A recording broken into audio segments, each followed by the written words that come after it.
welcome to Sin Left with Aim. Yay! All right. We are back in business, you guys. We had a rough week. There were a lot of things going on, but we made it. We're here. Thanks by the grace of God. So with that being said, hello, Cherie. Hello. Glad to be here. I call every stress like something that you have to go through because it makes you even stronger. So we're not going to see it as a negative, we're going to see it as a positive, right? So as long as we came out of it stronger, then that's all that matters. All right. So first and foremost, we always have to give thanks to the Lord to God because that is the reason why we have this show. That is the reason why we're here. That is the reason why we made it today. Yes, I love it. So if you would like to join us in prayer, Yes. Please bow your head. Here we go. Oh, sure. Lord, thank you for this day. Thank you for another opportunity. Thank you for this opportunity to sit with Erica and her mother and everyone that's listening right now. In the name of Jesus, we thank you for all of their ears. We thank you for their voices. We thank you for their eyes to see, Lord. We thank you for everything they have given and you have given them in order to be able to listen to us. May we give them something that's going to bless them today, that's going to help them on this journey of parenting, of living, of being the village for children, and of being great people in our community. With our prayer in Jesus' name, amen. Amen. All right. So thank you guys for joining me today on Gospel Radio Nation. We have so much to share with everybody today. The topic is social media and parenting. So I figured I'd bring in the social media and parenting guru today, which is Cherie. And she's going to tell us a little bit about what she has going on. So Cherie, tell us a little bit about it. I know you have like a book, a retreat, and all these things going on. Yes, but most importantly, I'm here with you today. Okay, and that's the most important thing today. Yes. I'm so excited to be here with you. I think you're doing amazing things in the community, and I just want to celebrate you today because I appreciate what you're doing. It takes somebody that's willing to just go through the fire. You're not going to always get praise. You're not going to always get all the glory, but God is going to give you what you need. Yeah. So just keep doing what you're doing. You are appreciated. Okay? All right. But I am here because I have a book. Oh, let us see. It's called A Guide Yes. to Social Media Era Parenting. All right. Let you hold it. But, it's a book that we needed for parenting because we're coming out of the digital age and now we're here into the social media era. And what do we do with these kids? What do we do with these teens? They know everything. They have a cell phone. They can Google it. So they're Google experts. They're Google gurus. So we need to know what we need to know as well because we don't want to have them thinking that they know everything, which, teens, I've been a teen before. Thought I knew everything, but now they really think they know everything. What do you do as a parent, with that information? So we have to maneuver. We have to, change some things in order to be able to stay ahead of the game. And so that's what this book is helping parents be able to do. Just make those adjustments because we can't keep going to the same old. We can't say, do as I do. Do as I say, not as I do. Yes. Right? Because that's not going to work. And they're going to see what's going on, what we're doing. So we got to be a good example. And not only that, but we have to be able to give them the tools and the strategies that they need to be good as well and to be successful. I like that. Okay. So when did you begin writing the book? It's been like a 3-year process, literally. And it was like, okay, because for me, it was a struggle. Because I was like, Lord, I'm not a writer. What in the world? Why are you giving me this to do this? I'm like, this is not my thing. This is not my lane. And he said, I told you to do it, so everything is right. So I said, okay. It was an obedience lesson. Okay. It was a time, an opportunity for me able to grow as a person. I started to get more alienated from other people that are kind of like, you're only supposed to do this. You're only supposed to do that. And it's kind of like, well, the Lord is telling me to do something else. So who am I supposed to listen to? Right. I'm supposed to listen to the Lord. Come on. He's my provider. He's my savior. So I can't listen to the people that he created. I got to listen to the creator. Right? Yeah. So at the end of the day, I said, okay, Lord, he would separate me from, everything in order to fill me up with what he needs to fill me with in order to be able to create this book. I got a divine book coach. She helped me. Oh my gosh, she was helped me birth this. It was an amazing adventure, to say the least. I'm sure she would say the same. Sharon, shout out to you, Miss Jenkins. But she's a faith-based person. I had to have somebody that was faith-based as well, because at the end of the day, in order to be able to catch the vision that God gave me, they had to be on the same, field, right? So we can't be unevenly yoked, right? Even we're not married, but we're working together to create what God wants to get out there. So we have to be on the same, level. So at the end of the day, she was, ready. She was like, okay, Sharice, let's do this. We can do it. And I was like, okay. And some days I'm like, okay, let's do it. And some days I'm like, I don't really think I don't think I can do it. She's like, no, you got it, Sharice, you got it. You're on the road, you're on the right road or whatever. But it was development. It was so many things involved. And you think it's just writing a book, but a lot of people that come out with books, they go through the fire. They go through so much, and then they emerge as a phoenix, right? So it was just such a growth period for me. I'm just so excited that he took me through it because this is just my first book. At the beginning, it was more like, I'm going to barely get this book done. But now, he brought me to a place where I'm like, okay, this is my first book. We'll be having more books, in series from there. And I've actually already created a handbook, a workbook for the book itself to go with parents to be able to work the workbook while they're doing actually going through the book, so they can actually absorb, be completely engaged in the information because we're talking about these important trends that are going on via social media that are affecting our kids, affecting their health, affecting their well-being, and we want to keep our kids safe. Yeah, Everything. We're on the Gospel Nation Network, so we can talk about it. Okay, That's right. There's so everything because I'm faith-based. This is a Christian-based book because I'm faith. I have my faith, and so it was very important to me as a mother of 4 sons. Back just to even go back a little bit further, I created a show called the Light Gospel Video Show, where we did gospel music videos, and actually, I'm gonna date myself, almost 20 years. It was like 18 years ago I did it, right? So because my son is 18, I did it in 2000. My second son, and so I was like, okay, I want my son, my oldest son, he loves to listen to music, and I was like, you cannot listen to everything on the radio. It's just not happening. And so I was like, Lord, give me something so I can let him still dance, still enjoy, but the lyrics be something that are complimentary to what I'm trying to teach him. And so we birthed the Light Gospel Video Show. We had nationally known artists like Yolanda Adams and Kirk Franklin, and we did interviews with Donnie McClurkin and different people, and we had a 30-minute music video show. It was exciting, exhilarating. It was a lot of fun, and it went on for a good little while, and very enjoyable. So it was like I have a history of really trying to provide for the community, really trying to empower families. It's all about empowering the family because when you give power to the family, you give power to the children and the next generation and the community. So it's so important to empower families. And so I'm all about family, and all about love and community and of course the village. That's right. Yeah. I mean, that's really what you're helping the village bring. Exactly. So it's like it's more than just saying, even though it has parenting in the title, it's more than just for parents. It's for the village. It's for community people that are engaged in the community, in the educational process. For anybody that's a stakeholder, anybody that cares about children, that book is for you because you're going to run into a child at some point. You're going to mentor a child. If you go to church and you teach Sunday school, you're going to talk to a child at some point. So you want to be able to be available and have that resource in there. You can tap into it. If there's a situation that involves being able to help a child from something that you read in this book, you can tap into it at that moment, and then it'll benefit you, and then God will be pleased. Okay, so goodness gracious, I love that. I love that. Oh, yeah. I see everybody chiming in, Wake Country. hey, And I think that's amazing. Like, so how long you said it took you 3 years? exactly. At the beginning, it was 3 years because it was, like I said, it was a process. Now, hopefully, my second book will not take so long, but the first one took. It will deal with families. It will deal with building children and things of that nature. I can't say exactly, but it will be in that genre type of thing, something as a resource. Because I've always wanted to do something to empower Black men, to empower young Black men, and things of that nature. But I don't know if that's where God is leading me first on the second book.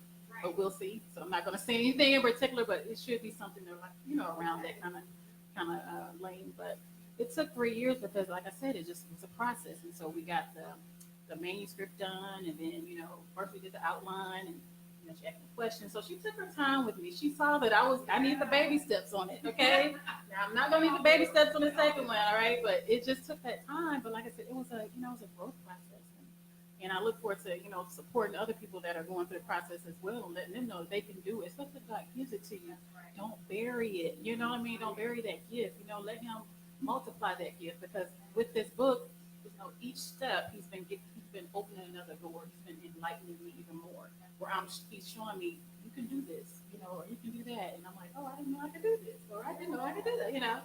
So it's just he's not going to show you everything until you take that face step. You have to take that face step, and then you got to take another face step.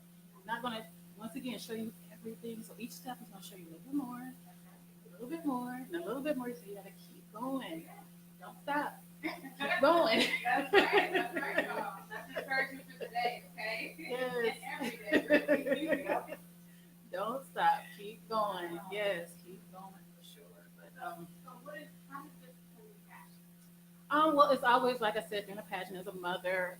I talked about my time as in motherhood. I also even talked some time about when I was at University of Houston. Go Cougs. I'm a graduate of University of Houston, and with my first son, I was actually pregnant while I was on campus. So I was walking around campus, and I was pregnant, and I was just like, oh man, I don't know if I can do this. This is tough. And it was like my last trimester, and my husband was pushing me, my parents and my in-laws, everybody's like, you got it, you can do it, you can do it. But it was a struggle, and so I pushed through or what have you, and so it was like maybe let's see, it was finals week, and so I was taking finals, and I was in the library studying, and so I started actually growing up, and I was in the trash can, but I was like, even though it was my first child, I didn't feel like it was time yet. So I was like, I'm okay. And everybody, was freaking out. It was like, okay, do we need to call an ambulance? Dude, I'm like, no, I'm okay. Just let me study. I'll be okay. Or what have you. And so, anyway, long story short, he was fine. He actually went overtime. They had to go in and go help nudge him on out of there. Or what have you. I made it through finals and or what have you. And, God bless where I was able to, uh, progress on through and finish that semester. But he will carry you, through. You just have to trust him. You just have to keep the faith and not give up. Because as a black woman walking on campus, I'm just like, I don't want to walk around with this big old belly sticking out, pregnant, and it's like I'm fitting some kind of stereotype in a negative way and this and that. That's what I'm just saying what was going on in my head at that time. And so I was just like, I didn't want to do that, but you just do what you're supposed to do. You know what I mean? And I know that I have my husband at home. I'm doing what I'm supposed to do. I'm in class. I'm taking care of business. Just do it. Trust God. Trust the process. You know what I'm saying? So, yeah, you have to trust the process. Because there's so much it is. Oh yeah, by the way, y'all, my mother's in the background. I always have to say it just in case y'all hear like some boys. That's my mother in the back. But as we're talking about social media is a huge arena right now for our kids. They use it to work. They use it to Oh my. yeah, yeah. They use it to do all kinds of dancing. They use it to show their bodies off. They use it to just do whatever that they know they should not do. Right. So tell me a little bit more about how this really just set in the spirit. You were like, you know what, enough is enough. I need to know. Well, at the end of the day, I'm one of those people whereas when I see a problem, I really just ask the Lord for a solution. What can I do? Little old me, I know I don't have all the answers. I'm not the smartest person, and I'm not the best, um, mathematician or the best. You know what I mean? I'm not the best beautician. I can't tell you all these different accolades, but I know that I trust God. I know that He can give me whatever he uses, whoever He wants to use, Yes. and He can use me if He wants to. Yes. So I don't have to look to get permission from this person or that person that are considered the smartest people and go and ask for their permission to do what God told me to do. I just got to do what God told me to do. Now, it took me 40 years or almost 30 some years to get there to really say, to stop worrying about, what other people think, what other people have to say. And it does take a while. It takes a while for some people. Yeah.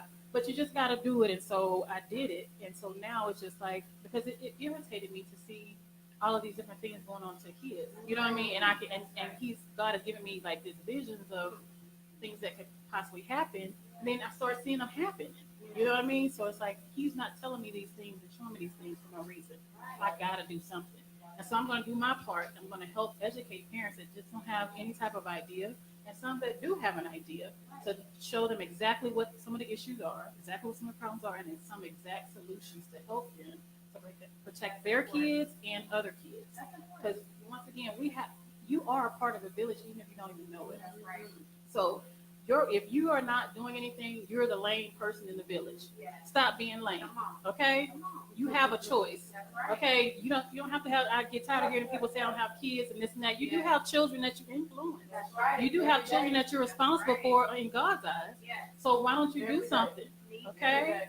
Don't sit there and say exactly. Yeah. Even if it's for 5 minutes a day or just on Sundays. Mentor You something. are making a powerful. Think about somebody in your life that made a powerful influence to you. Was it somebody that spent a whole bunch of time with you? No, it could have been just that one teacher that told you that you're smart, Yeah. that that you're more than beautiful. You have something going on with you, and you have never forgotten it. You know what I mean? So be that person to a child. You know what I mean? It means the world. So don't lower yourself. Bring yourself up. See yourself as God sees you. You know what I'm saying? Don't see yourself as what someone else sees you. See yourself as who God says you are. Right. And then you'll feel empowered to go ahead and do what you're supposed to be doing. That's right. Yeah, Oh, I love definitely. That. So that was your passion. That was it. Definitely. Like it's like I have to do. I don't want to do this. I have to do something. I can't just see all of these issues and these problems going on and not do anything. Just because it's not affecting me directly so far as my children via social media. I did have an issue when I was a young child, and I was violated as a child by an older person, and so I didn't tell my parents then. Right. But I bottled it up and held it in, and basically broke me down once I became an adult. I was raising my children, being a great wife, doing all these things, and just keeping myself occupied and distracted, but never dealing with that hurt that happened to me when I was little. Yeah. And then it resurfaced, and I was like, what in the world's going on? Yeah. But I should have dealt with it or something or whatever, but I just didn't know. But, now I have, and now I'm trying to use that pain into a power to be able to help other children, help protect kids, That's and having to go through what I went through. That's encouraging because there's so many people. I don't know if you know, we had a show, was it 3 or 4 weeks ago about that situation. Exactly. Yeah. And about thinking. There's a lot of people that's been through it. Oh. A lot. If you just really open up these doors because you don't want to talk about it, who wants to talk about it? And at the end of the day, if we love our family and we love our girls, especially, we need to let them have a safe place to open up and talk about it because it affects the girls throughout their lives. Who they date, who they All of friends that. with, I had where they intimacy go. issues and marriage. I mean, it affects so many things. And you just don't know it because you don't address it. Now, thankfully, before my mom passed, I was able to tell her and my dad, and she was like, "Now you can be free." Yeah. That's what she told me. That's what it's about. She was like, "Now you It's can not, be it's not free." like you said, it's not about what other people are going to say. Mhm. It's about you being free and letting those confessions flow within yourself. Yeah. Which is Christ. Yeah. And whatever else happens after that, Yeah. that's God's control. Exactly. But at least you're free. Exactly. And I love that. That's powerful. It truly is. And they're giving people that because I want to get into it deeper now. Yes. So there's people that put their business out there. Right. I'm gonna say kids because that's kind of what we're targeting Right. now. Right. So what is your advice to that? Like, should we put our business out on Facebook? I mean, I know my opinion. I'm old school. Right. Old school opinion, which is keep it to yourself or Mhm. you love your brother, whatever. Uh-huh. Don't put yourself on Facebook. That's just not, Yeah. Well, at the end of the But day, when Facebook first, got started, it was mainly like kids were just doing whatever. They were with their friends or whatever, but they were just doing whatever, right? Because adults weren't really on it as much, right? So once again, as social media has progressed and evolved, so has Facebook. Now young people really aren't even on Facebook. They're on Snapchat because they're trying to run away from where the adults are. Because all of the adults are on Facebook and they're like, oh no, let me find somewhere else to go. So they're on other places. But at the end of the day, yes, they have these secret apps, secret chat rooms, what have you. But to stay on your question, at the end of the day, 2 things. I say, parents, make sure you're showing what you want your child to be doing online. Make sure you're doing it for sure. Make sure you're filtering yourself, and then making sure that you're talking to your children about filtering themselves. Thinking about what you're really putting out there. You really don't want to put everything out there, okay? It's not for everybody to see, hear about you, okay? And then you want to make sure, because then they'll start thinking about it, okay? So when you start thinking about filtering, why would I want to filter myself? Well, let's talk about why you want to filter yourself. Do you want to be prime, target for predators? Yeah. No, you don't. And these are some of the things that predators look for. People that are complaining, so sad, talking about every problem that they have. You don't have to express everything online. If you're sad, mad, angry, let's talk about it. Let me tell you about, of course, pray. Yes. Let me tell you a trusted adult that you can call that without judgment that you can talk to, what have you. But you need to do more and stretch yourself as a child, because we have to start stretching our kids. As a child, you can't just go on this and start typing whatever you want to type. Right. Okay, the same way these kids get on there typing, I'm gonna blow up everything and this and that. Well, guess what? There's legislation right now that will lock you up That's right. for a terroristic threat for saying you want to go and do this and that, all these bodily harm things to people at your school or what have you. So that lets you know how important it is now to censor yourself, to be responsible for anything that you type. Now it sounds, just to a normal person now, it sounds crazy. Typing, I could be sitting in the bathroom typing something, then it could be something that somebody come bust the door and ready to arrest me. Yes, yes. Or my favorite, if you just get a revelation and it's so important, but it hurts somebody around you, maybe you're talking about them. Right. Yeah, you have to filter, you have to censor yourself. Yeah, definitely. And then also, on top of that, number two, if you plan on getting a job at some point, Yeah. you have to make sure that what you're putting out there is what you want your future employer to go back and research on you. Because guess what? They research on you now. Right. They go and check your Facebook, and if they can find access to your Snapchat, because now schools are even going on. They're having, which I've been definitely promoting and definitely praising schools that actually get this. But on staff, a social media coordinator or social media monitor, somebody that is actually designated to strictly look up social media of the children that are on campus and to check their social media, to check to see if they're making any threats, Right. to check to see if anybody seems as though they're talking as if they're depressed, or Yeah. checking all of those type of elements so that they can address them, so that they can seek out these kids and help them where they need to be helped, or arrest those that need to be arrested. Right. So it's important now. Social media is a major thing now. It's not just something to kind of kick to the side and say, oh, that old thing, social media. It's not a computer. You have to understand social media is a communication network. It's set up through the internet, and it's a way to communicate. It's only going to grow. It's not going to stop and disappear. It's going to continue to grow. It's just going to evolve, and it's going to change, but it's going to change where it's going to add more elements, but it's not going to go away.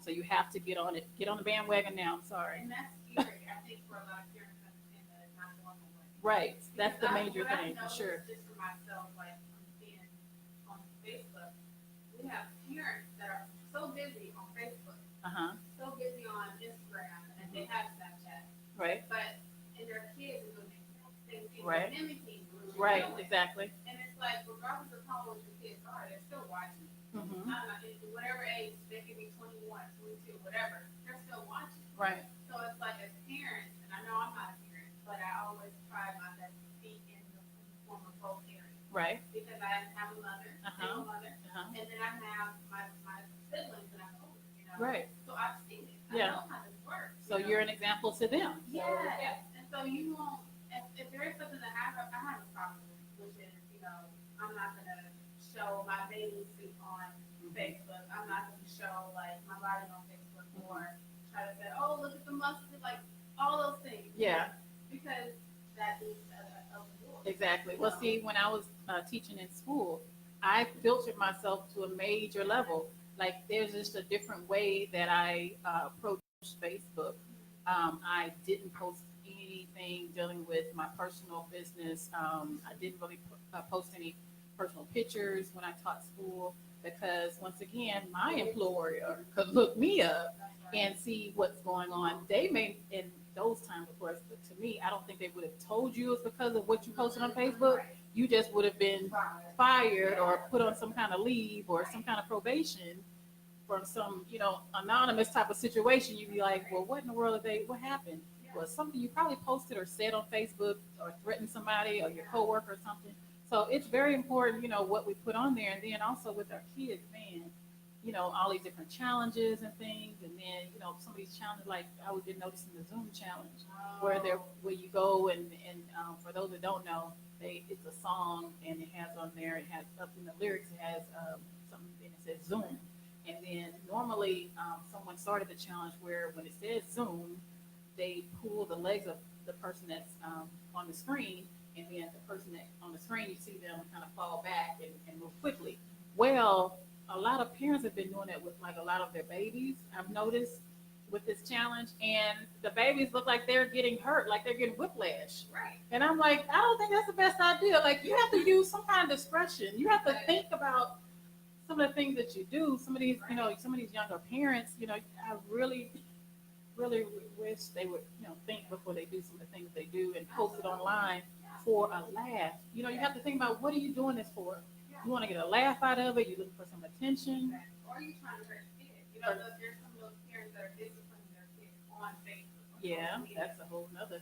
That's Yeah. a whole nother one. Mhm. And I'm just thinking to myself, like, that kid's parents, that Think about the kid's embarrassment and all yeah. his friends, Yeah. other friends, and then their job one day Mhm. when they see, right. like CPS could see it. Hmm. You never know who's watching your page. Yeah. How many likes you're gonna get that will make you go viral. And exactly. And see, with I have an online community called Power Up Parent as well. And so I started off as a blogger, an author blogger, and my blog is powerupparent.com.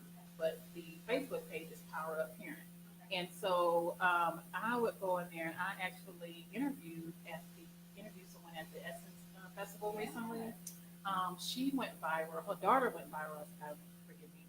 And she went viral because she was the Girl Scout that was selling Girl Scout cookies, and they did a song to Childish Gambino, and her dad was in the front seat, and their video went viral, and she was in the back singing. Do you remember that one?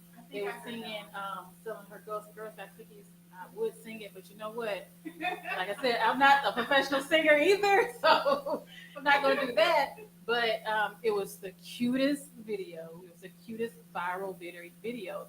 And I was just talking to her about things going viral. Right. When you post something, you do have a potential of something going viral. But the thing is that sometimes it can go viral for the right reason, and sometimes it can go viral for the wrong reason. Something that you would feel embarrassed, and not want people to keep spreading around it, but it'll keep getting spread if you put it out there. And so, thankfully, her video went viral for the right reasons.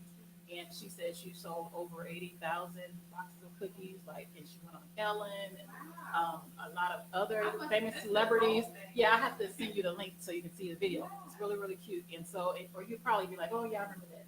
But cute little girl. And so she's also now a actress and stuff of that nature as well. See how God works, Yeah. So she wanted to be in more of the public light or what have you. But it's some kids that don't want to be in the public light. Just like I've seen some kids, which is a violation of their privacy.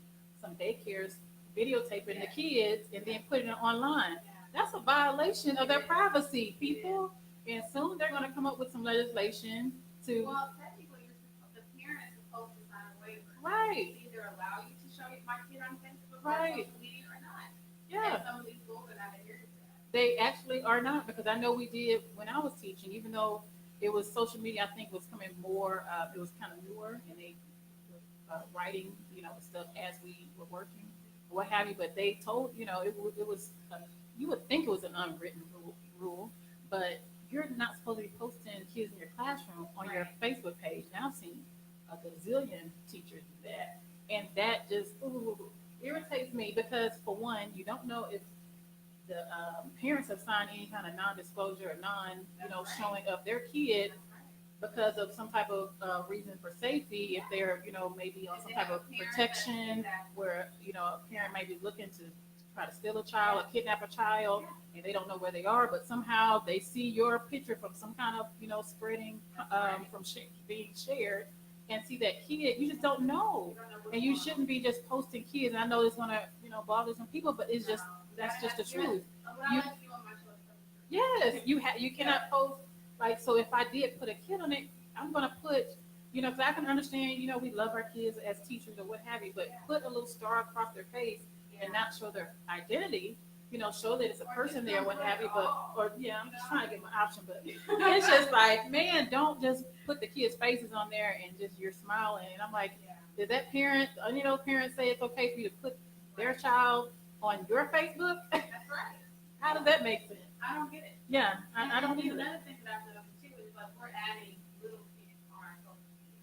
Oh, Like, so if we're a that's a good story professional too. Yes. and one of our little students Yes. or whoever it may be is, oh, can I be your no? Yeah. Well, see, when I taught school, I taught pre-K ESL, first grade ESL, second grade ESL, and one of my old first grade students sent me a friend request, and I was like, Lord, has he lost his mind? I said, I clicked no, and I clicked block, and I'm like, son, no, we're not friends. I was your teacher. That's right. We'll never be friends. Yeah. It can't work that That's way. not how it works, and that's actually in my book as well because Good. the lines, get blurred and crossed with Yes. social media.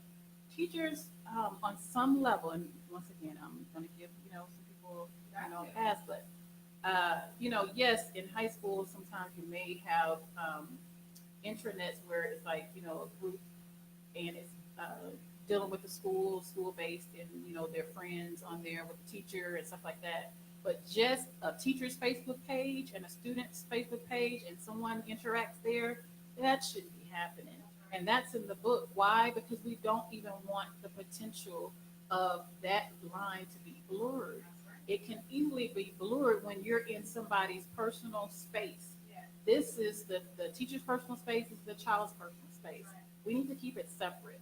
We need to keep it's completely different. Oh my gosh. You say I am frustrated. Okay, hold on. It's just so, you know what, and that's why God gave it. Because I'm just so passionate about it because some people act as if they don't understand or it doesn't make sense to them. And I'm just like, how does that not make any sense? It's literally, if it's a child and they see you out drinking and this and that, and they thinking they're somewhere in their mind thinking that they're out with you and that y'all are friends or y'all are cool. No, we're not cool. We're not friends. That's right. You're a child, and I taught you or whatever it may be, or even if they were close in your age, maybe you're 24 and they're 18 and you teach high school. Once again, we're still in some form of authority to that young person, and you should stay in that way. You should never be their friend. Y'all should never be hanging out or anything of that nature. You never know how that can come back to haunt you too. Yeah. There are all these teachers that are accused of being with their students. You could be accused of that too just by Facebook alone. Exactly. Yeah. You never know. Yeah, and it could be innocent, but at the end of the day, you have to, as a teacher, you have to protect yourself. As an administrator, anybody in the educational system, you have to protect yourself. And the best way to protect yourself is to not friend kids on any type of social media, unless you are the social media on the social media committee or what have you, and you are there to monitor children. You're doing it in a capacity to actually protect children, and so you're just monitoring them, but you're not interacting with them on a friendship level. You're not there to be their friend. You are hired. You're a hired help. You're a hired work. So you're there to engage with these children on that type of level. Period. This is not a level like you're coming in and you see like a platter of food laid out for you and you get to pick your food. No, if you're there to be a predator, stay out of the classroom. You should not be there. Period. And that's just a word here. Okay. Because it's ridiculous how we have so many. Because Houston, Texas leads in the amount of inappropriate relationships, trafficking as well, but inappropriate relationships between teachers and students. A lot of people don't know that, and it's an unfortunate thing. But it's like, gosh, nobody wants to talk about it. We need to talk about it because the numbers are staggering, and it shouldn't be trending. It should be going down, not going up. So since it's going up because of social media. And so we're back there again. So we need to make sure that we're not friending kids, and then we have to have systems in place on the school level, and they're already putting systems in place on the legislative level where they're saying, you're going to get prosecuted, if you're having any type of inappropriate relationship with students or what have you. And that should be a deterrent for anyone that has those type of ideals to even go into the education profession. You should not be in a profession if you have any type of thought pattern in that type of way. You should find something else to do, get some help, and go somewhere else. That's right. I agree. Yeah. 100%. Definitely. That's the one else child. Exactly. And that's the same with social media. Like going back to putting your business out on there, teenagers, just because you want to show. Oh, I mean, I've seen these videos of young boys smoking marijuana, smoking weed, Showing guns. showing guns, Yeah. snorting coke, Yeah. all this, especially with guns. Like, Yeah. I have to go back to that one. I Yeah. have Or seen- shooting guns. Not it used to just be they would just want to show it off to brag, Oh, but now no, you they're shooting. they got the at people. videos of showing. Yeah. Yeah. And shooting. then I don't know if you heard of this famous Instagram. He started off with Instagram. Uh-huh. His name is the Boom King or something like that. Okay. And he goes and he steals things Oh my. on social media. Okay. He's gotten arrested in Mexico. Like, he is a huge phenomenon. Uh-huh. And now he has his face tatted up like a villain. Okay. I'm pretty sure some of y'all know what I'm Yeah, talking about. they're probably familiar with. Yeah. But I mean, he had kids doing things. And so that's what happens. You start getting the copycats, Yeah. you know, in those situations, and then what do you do? You know what I mean? How do you watch your kids if they're watching these things at nighttime or to sleep? Exactly. You know, Yeah. social media should be off. Yeah. Restrictions should be on, Yeah. regardless of the age. Yeah. But they should even know who Boom King is and who all these other people are. Yeah. You know? And unfortunately, a lot of times, I mean, our kids, you know, they're kids, so they're going to make mistakes. Right. You know, at the end of the day, we have to forgive them. We have to work through it. And I expect them to make choices that aren't the best, you know, every time. But as parents, we still have to do our best to protect them. So, like you said, you know, I suggest for sure, you know, to have those kind of like on your your settings where you can actually cut it off at certain times and then turn it back on at certain times. That's right. They have that available now. Before they didn't have it available, but now once again they're seeing the importance of being able to monitor, you know, different social media and just your internet use period. That's right. You can cut your internet off at 10 o'clock, 11 o'clock, whatever time that you choose in your household, and then you can cut it back on whatever time you choose in your household as well. Because of course we may send our kids to bed and we say go to bed, good night. That's right. You're asleep, but they're wide awake With their doing phones, God knows what. tablets, Okay, and we can't once again act like we don't know that because I've had to run upstairs with my kids before and say, "Give me this, give me that," or "You banned from this or you're banned from that." Right. I'm a parent too. Trust me, my kids are not perfect. Cause why? Because I'm not. Right. Okay. Nobody is. So you know, it's not about trying to raise a perfect kid. It's about doing our best to protect our kids because it could be one slight change that you could make that you've gotten help from this book that's going to protect your kids from either cyberbullying Yeah. or being able to recognize if somebody's trying to make an inappropriate contact with them and they can recognize it because you talk to them about some of the strategies in the book or you just stay connected at the school level with the teachers and then the teacher was able to relay to you, hey, your child has been seeming very, very down or depressed and I just wanted to talk to you because we already have an open lines of communication and we've been communicating and you've reached out to me so I know I can talk to you. These are the strategies that you're going to get from this book. And these are strategies that we need in this modern day social media era of parenting because it's a different world It is. out here. And we have to stay connected with the school, we have to stay connected with our kids, and we have to stay connected with ourselves. That's Okay? right. Yeah, most importantly, you really got to be aware of what your surroundings are. Yes, And if you're definitely. just sitting at home oblivious to what's going on, your kids know what's going on. Uh-huh. So you have to kind of get on that same page and meet them where they are. Yeah. Even more And so, just like, recognizing, like, you know, recognizing, like, if they're used to doing, you know, going outside and then all of a sudden they just don't want to go outside anymore. They just, yes, I don't like this anymore. And Right. I'm not, you know, you thought that they had some pretty decent friends and you don't want to be friends with them anymore. You want to be friends with this person that seems a little leery, seems like somebody that may not be making good choices, but all of a sudden they want to be friends with this person or what have you.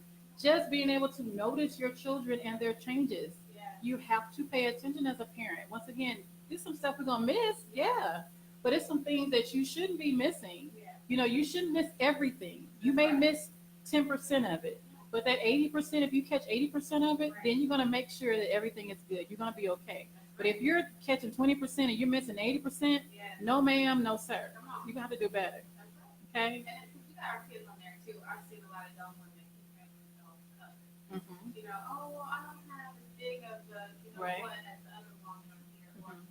I'm not there as the other woman is, or you know, things like that, or even Right. boys. Oh, he has bigger muscles than me. I gotta get back, and you know, Yeah, all these different, those tattoos are better than, like all these things All of that it, yeah. these people are comparing themselves to, mm-hmm. and it's like, well, what about God? What does God say? Right. So my question to you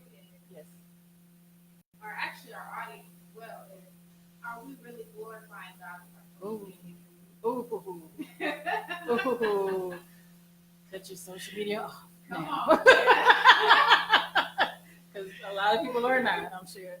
But at the end of the day, yes, we do need to ask ourselves that, because at the end of the day, whatever we do should be like a ministry Yes. to us. And so even our jobs, and I talk to my kids, even what you do, going to school, you should do it in excellence. You're not just doing it just to do it. That's right. You do it in excellence because God says do everything unto me. yes, you have certain expectations, and so once you instill in them and empower them, you need to notice that, hey, it doesn't make sense if it's, not making, if it's not making good choices. So you really have to, pay attention to that, because you don't want to be putting out there things and then people are like surprised, like, Yes. what? You a Christian? Or you go to church? And Yes. you have values? What? Well, your social media don't show it, And people do So- look on social media and judge you by it. Absolutely. You know? And at the end of the day, I'm a person, I don't like to be judged, okay? But people still judge you. Yeah. Yes, people still judge you. So you want to say that, hey, God tells us to make sure that we are being a light, right?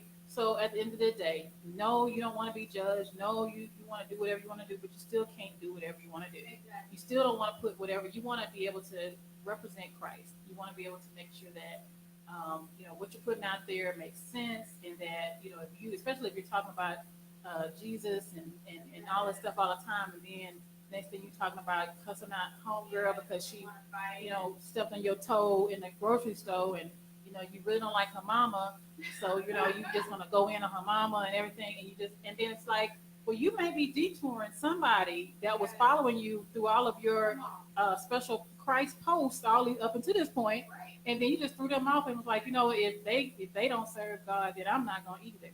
But guess what? You just probably lost somebody for Christ. Yeah. Is that what you're trying to do? Think Exactly. about it. You know what I mean? So, And I love that you said that, because we use social media. I mean, it's a platform, right? yeah. So we can use it for good or bad. Yeah. And a lot of times, sometimes it's like we go off with emotion. Mm-hmm. So today I'm feeling great. Let me post something about the Lord. Oh, amen. Yes. But then I'm feeling angry today. Oh, let me tell you what she did. Yes. Oh, let me tell you what my child did. And Yeah. you post everything the child did. Yeah. That was bad. Yeah. And so people looking at the child like, well, Yeah. what kind of child did you raise? Or your man, Yeah. because you go, Oh, women my go, husband cheated. they go hard on their man on social media, but yet they've been made up with them and won't say nothing. And so you just left that, he hurt you real bad, and he was a dog, and he's supposed to be in a doghouse. Then next you booed up. So it's like, well, ma'am, you left a lot out of the story. Exactly. And that's the thing, though. It's like a cliffhanger. And we can't be doing that. We Don't can't. leave us cliffhangers, yes. But at the end of the day, I know that my social media, which I'm going to try to work on to be better, I'm trying to be strategic about how I use it. But I really don't post a lot about myself. I just post some things for my family across the country. So like for my family in New York or Alabama, I want them to kind of see some pictures or what have you, or see what my kids are doing or what have you. So I kind of post that. But I want to be more strategic and really try to be more Christ-like and try to encourage people more. So I want to, but I don't want to seem like I'm always saying nice things as if nothing bad happens. Right. Guess what, folks? Bad things happen to everybody. You gotta Okay, talk about it. especially people that are trying to follow Christ, Yeah. because when you're trying to follow Christ, guess what? The devil is like, no, ma'am, I don't like that. No, and try to, make you get off course Yeah. so that he can say, see, she ain't doing right, so you ain't got to do right either. But guess what? Just stay prayed up, put on your full armor and just go for it. Trust God, trust the process, trust the journey. Trust me, I am doing that right now. Like, I am a living witness. If you want to see someone that has gone through the struggle, has gone through a lot, I am that somebody. And if you want to know someone that has gone through, and not only gone through, but is thriving, I am that somebody. So you can do it too. That's right. You know what I mean? You can do it too. Like I told you before earlier, yourself. you don't have to be the smartest or this or that. If God called you to do it, baby, just do it. That's right. And I am somebody, he has given me so many different interests and desires and things. And so I've funneled a lot of it and understood that, hey, it's really not a whole lot of different things. It's just different aspects of the same thing, because I'm in education and I want to help, the community. And a long time ago, he told me that I was going to be traveling, helping children and helping parents. And so back then, I was just like, Lord, first of all, I'm not getting up talking in front of nobody. I'm not doing that. That was even before the book. before I told him I don't even know how to write. I was like, but it's so funny how we can tell the person that created us already knows that we got what it takes to do it, that we can't do it. It's so funny. And I thought about it the other day, so I'm like, it's so funny how I'm like, okay, Lord, because I was thinking about it, just thinking about it with the book. Because you could just go back to your memory bank of all the things that he's done for you and how he's helped you to conquer so many things. And go back in your memory bank and check it out, and then you can conquer what you're going through right now. You know what I mean? If you just think back over your life. And so I started thinking back, and I'm like, man, I'll be tripping sometimes because he has done so much. Here we are, my husband and I, we are entrepreneurs. We're hard workers. We love one another. We're faithful to each other. We've been married for over 21 years. And, we've had some struggles with our children or what have you, but he's been faithful to keep us through it or what have you. And so, I'm just here as a living witness, as a testimony that you can keep going, that your life is not over at 40. Women, I know a lot of times we get kind of down once we raise our kids and like, oh, I done gave all my time to my kids and this and that. And, is there anything left for me? And yes, it is left for you. A dream deferred is not a dream denied. So, it's still time. You got to keep going. Don't give up. Don't stop. Don't stall out. Don't get, distracted by your thoughts that are not, only think about yourself as Christ thinks about you. Don't get distracted by, what the world may say or what you think the world may do or whatever it may be. I have been done with thinking about what somebody's going to say or think or what have you. Because I've even had somebody one time tell me like, oh, you're the one that always talk about God or something.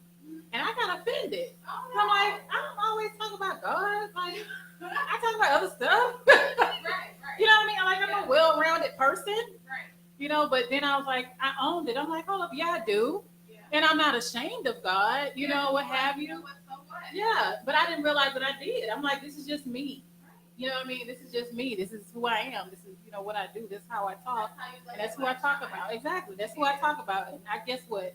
He's the best person to talk about. If I get accused of being loving God, then so be it. You don't like it, I'm sorry. It is what it is. That's right. I understand that. And I want to talk more about that though, like as far as how can we use our social media pages to glorify Christ? Do we just post encouraging messages and then when we have a bad day, just don't write? I like, and I can just say like some of the ones that I've seen that have encouraged me. How some people talk about, even if because we're people, so I don't think it's necessarily a script to it, but you want to have, like you said, not leave us on a cliffhanger. Right. So like if you go through something and you've already shared it on social media, then talk about how you overcame it when you do overcome.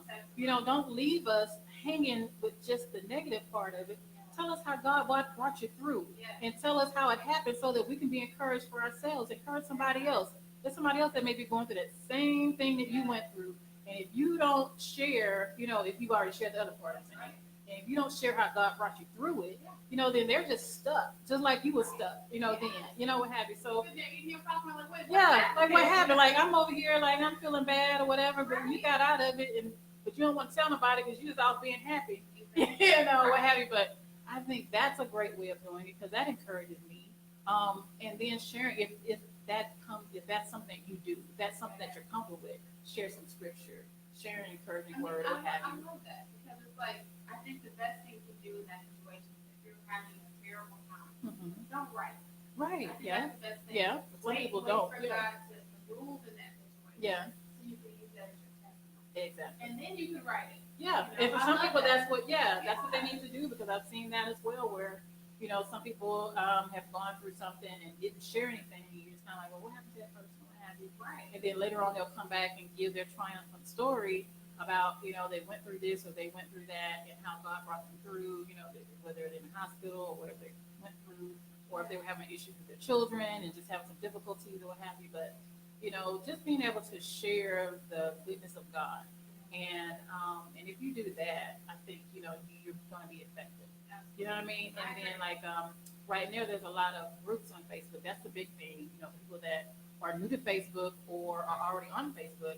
Make sure you look for groups that interest you, like Christian women groups, or I know I'm a part of some Houston mom blogger groups, prayer groups, um, um, spiritual book groups. You know, different kind of groups that are groups of people like-minded, and you need that community. You know what I mean? You need that encouragement. Because I'm even friends with the mom of a child that has autism, and she created a book, and she very encouraged me a book as well as a community, Facebook community. She's very encouraging to her group, and I'm part of a group. Even though I don't have an autistic child, but you know, I have children that have issues too, right? So, and and it's just being able to be a community and support one another. It's like that's when you might be able to share. I had a difficult day. Like, has anybody had a day like this? And it's a smaller group. It's not the whole world. You see what I'm saying? So that's another option too, right? And also, your boss can't see that. And your boss can't see that group page. That's major. Yeah, that's major. Your boss can't see that group page, right? So you're just like, man, I had a rough day with my kid. I don't know how I'm going to make it. I'm feeling down. Can anybody help me out? And then they're just over there just bombarding them with prayers and encouraging words. And I just think that it is so special, right? Because we all need it at some point in our lives. We all need an encouraging word. We all need a pat back or something. And I was just like thinking about a lot of times when I was going through it with my kids, like, man, I wish I had some Facebook or some a group to help me out or to have some kind of encouragement, because it's been tough when you keep it to yourself. You're not telling everybody your business. I don't get on the phone and tell everybody, all the problems that's going on in my home, right?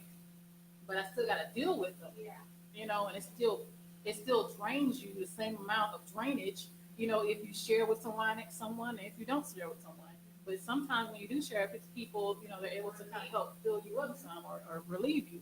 But if you never share, it's tough. You know what I mean? So yeah, I wish I had something, some kind of releases back then, but I'm glad I made it through, or what have you. But and to be able to help other parents now, because you can make it. It's a lot going on. It's a lot of distractions that are trying to pull our kids. A lot of evil spirits that are in people and that are just in situations that are trying to distract our kids from our common goals in our home, in our Christian homes, or what have you. And we want to make sure that we are instilling in our kids what they need and being able to combat the enemy. Because at the end of the day, we are not going to allow our kids just to be taken away. We're going to fight the enemy in his face, okay? We are parents and we have the power. We have the Christ power. So don't ever think that anything is more powerful than God. Okay, at the end of the day, God is the most powerful thing. So I don't care what any type of predator or distraction says or does. At the end of the day, God is more important. He's stronger, he's mighty, and he can give you all the power that you need to fight. And for one, getting this resource will help you in that process. I love that. Yeah. And I love how you were talking about the spirit. Mm-hmm. I think that's really important, because if we look at everything that's on our social media and whether it's glorifying God or not, in one way or another, that's talking to them. Yeah. Like there's lustful pictures, or pictures of, whatever it can be. They have those. Of course. There's a lot of or things that represent them. Yeah. And then there's pictures of men harming women, younger women, by letting them. I've seen them go surfacing around and got to die. I don't know if you know what I'm talking about. There is one in particular. But I try my best not to click on anything, because I can. Yeah, it's hard to get out of your head. It's like, oh my God, like what did I just watch? And that's where I want. Yeah. Yeah. You can't click. You cannot click on everything. You don't have to see everything. Just like I think the first major jarring image and video that was being circulated was a guy that killed someone. I can't remember exactly who it was or how it went, but I remember there was like a viral video, and someone wanted to show my husband. And I was like, babe, don't look at that. Don't see that. And he wanted to see it anyway. Well, he was like, he wished he didn't see it. And I said, well, I told you don't look at it, because you don't need to see those things. Some images are harmful to your mental health. At the end of the day, we don't need to see someone being killed, whatever it may be. You don't want to see all of these images of people being hurt, harmed. it's sensationalized, unfortunately, and it gets viral or what have you. But at the end of the day, some of that stuff be putting and getting on you like That's you know right. you don't want to be having all of because it takes an evil person Yeah. to do some of the things that you see. That's the point. So it takes some kind of evilness from them, and so you just want to keep those type of things away from you. Keep it out of your eye gates and the stuff that you hear. You got to watch your ears, and all that kind of stuff. You got to watch what you say. These are things that are in the Bible as well. So you have to protect yourself. Your body is a temple, and it's more than just saying how you use, your areas, but it's more. It's also how what you allow, to come through your eyes and to come through your ears and to come out of your mouth. You have to be careful. It's not saying that you cannot go back and do better. It's about being aware of what you're doing. Yeah. You know what I mean? Being aware of it. Yeah, definitely. I mean, I've even seen, I'm gonna use my phone. I have to use this because I have seen it too many times. There's kids, they get their little selfies on, right? And they have their little selfie video, where they're like, the whole way, and I'm just like, what, what is this? Like, I don't understand it. Explain it to the people like me. Like, why am I looking at your face for 10 minutes? Like, I don't understand what's going on here. Right, like, right. Putting on makeup, the hair, or the voice within my face. Like, I don't. I know, I right? don't get it. Yeah, it's always going to be something that we just not going to completely understand or what have you. But I think that's the least of the problematic ones for me, because the problematic ones for me are when the girls feel that they have to start stripping or start showing all their body and twerking hard and all this, and like, you're doing too much, man. Like, sit down. You're doing way too much. Like, it's one thing. Like, if you're let's see, how can I say this? If you're older, or you're at a party, having fun with your friends, you still got to censor yourself. I know some of the dances, involve some twerking or whatever. I get it. I get it. But if you're just doing that and you're doing it to some random person in some type of social media, video chat room or something, you don't know who's on the other line. It's somebody on there that, it could be someone on there that's really trying to harm you, or it could be somebody that's a pseudo friend, somebody that's pretending to be your friend, so they can capture this video of you doing something, violating yourself, so they can create some kind of viral video amongst the school. They've been in, texted to their friend, emailed to their friend, sent to their friend. That friend sent to somebody else, and then next thing you know, it's all around the school campus. And you thought you would just send it to somebody that you thought, some guy or what have you, that you thought liked you, that was really trying to just lure you to do something that was going to, really, really harm you. And so you have to be careful. You don't want to do that. You don't want to send any kind of pics of anything. Yes, yes. You can. And I just always like to talk. You can recover from it, but you don't want to have to go through it. You know what I mean? At the end of the day, you want to, yes, you want to prevent that feeling. You don't want to feel that. Trust me, you don't want to feel the feeling of feeling so violated. You're like, these are my personal parts, my personal body, and everybody has seen it. You don't want to feel that. You know what I mean? So don't ever, you have nobody that needs to see any part of your body on social media, period. Nobody body. Oh, Lord. Nobody body. Okay? Nobody body. Nobody body past your shoulders down. We got shoulders, we got here. That's it. You know what I mean? It's levels to it. So we're gonna take a level here, through here, that's it. You wanna take it up, not past your mid thigh. That's all they need to see. That's it. You know what I mean? What else? And what else a we lot can of these do? kids are doing that. Yeah, doing too much. And then there's jealous ones too. Mm-hmm. The ones that are, oh well, mommy, can you give me the same thing that so and so has? Mm-hmm. Or then you have the games. Well, I'm about to come to your house now. I don't even live. Yeah, Game, yeah. And then we post every bit of information on where we live. Yeah. Our real names on it. Mm-hmm. Our actual birthdays. Yeah. Social security. Yeah. Everything is on there. Yeah. It's like your And that's mama, the your thing daddy, too. your Yeah, brother. I did this privacy check, social media privacy check on the campus of the University of Houston a while back for a local television station. And basically, I was on campus. I had a table similar to this, and microphones as well. And basically, I was inviting different students to come and have a seat, and they would bring out their phones, and they would take their phones. They would go through it. They would kind of check the settings and see, okay, how do you have it set up on Facebook? Your settings, but how do you just have your settings set up in general?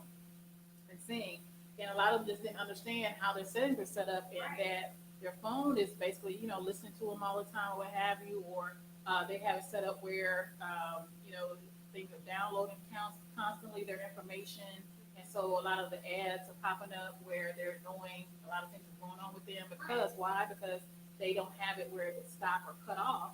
You have to cut some of the things off. You have to cut off some of the Alexas. You have to cut off some of the, different things that are listening to you all the time. Like, I don't even have mine on that often anymore because she was freaking me out. Like, you cannot listen to me all the time because you start popping up different ads, and I don't want to see all these different ads. Right. But because then I'm just like, I think what did I say it or did I just think it? Because I know you're not understanding what I'm thinking and bringing up an ad, but it's real out here, and you have to understand they can use some of that stuff against you. Yeah. Yes, it seems like a novelty and exciting and fun that, oh, I don't have to do too much. You already know me. But yeah, somebody else could know you too and then use it against you and to access your information or whatever it may be. Just it's so many things that people use in social media in general to use against you. You would be surprised.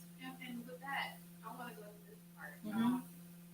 What about just befriending everybody? What are your thoughts on that? You know how we I don't friend everybody. Yeah, I don't. For one, I go on there and I look. I see, are we friends with the same people? Right. Who are you? Because some of them are fake dummy accounts, and just like for some of the spam accounts, and for the young people, it could be somebody that doesn't like you that just made up a fake account that's just trying to follow and see what's going on with you and this and that and be all in your business, right? But I don't friend everybody because some people, I have people in my family that are more like celebrity type people, right? So they may be trying to connect with me to get at them or whatever it may be. And I have to protect my family. That's my family. That's right. I don't play that. Like, I don't come trying to use me to get to somebody else and hurt somebody.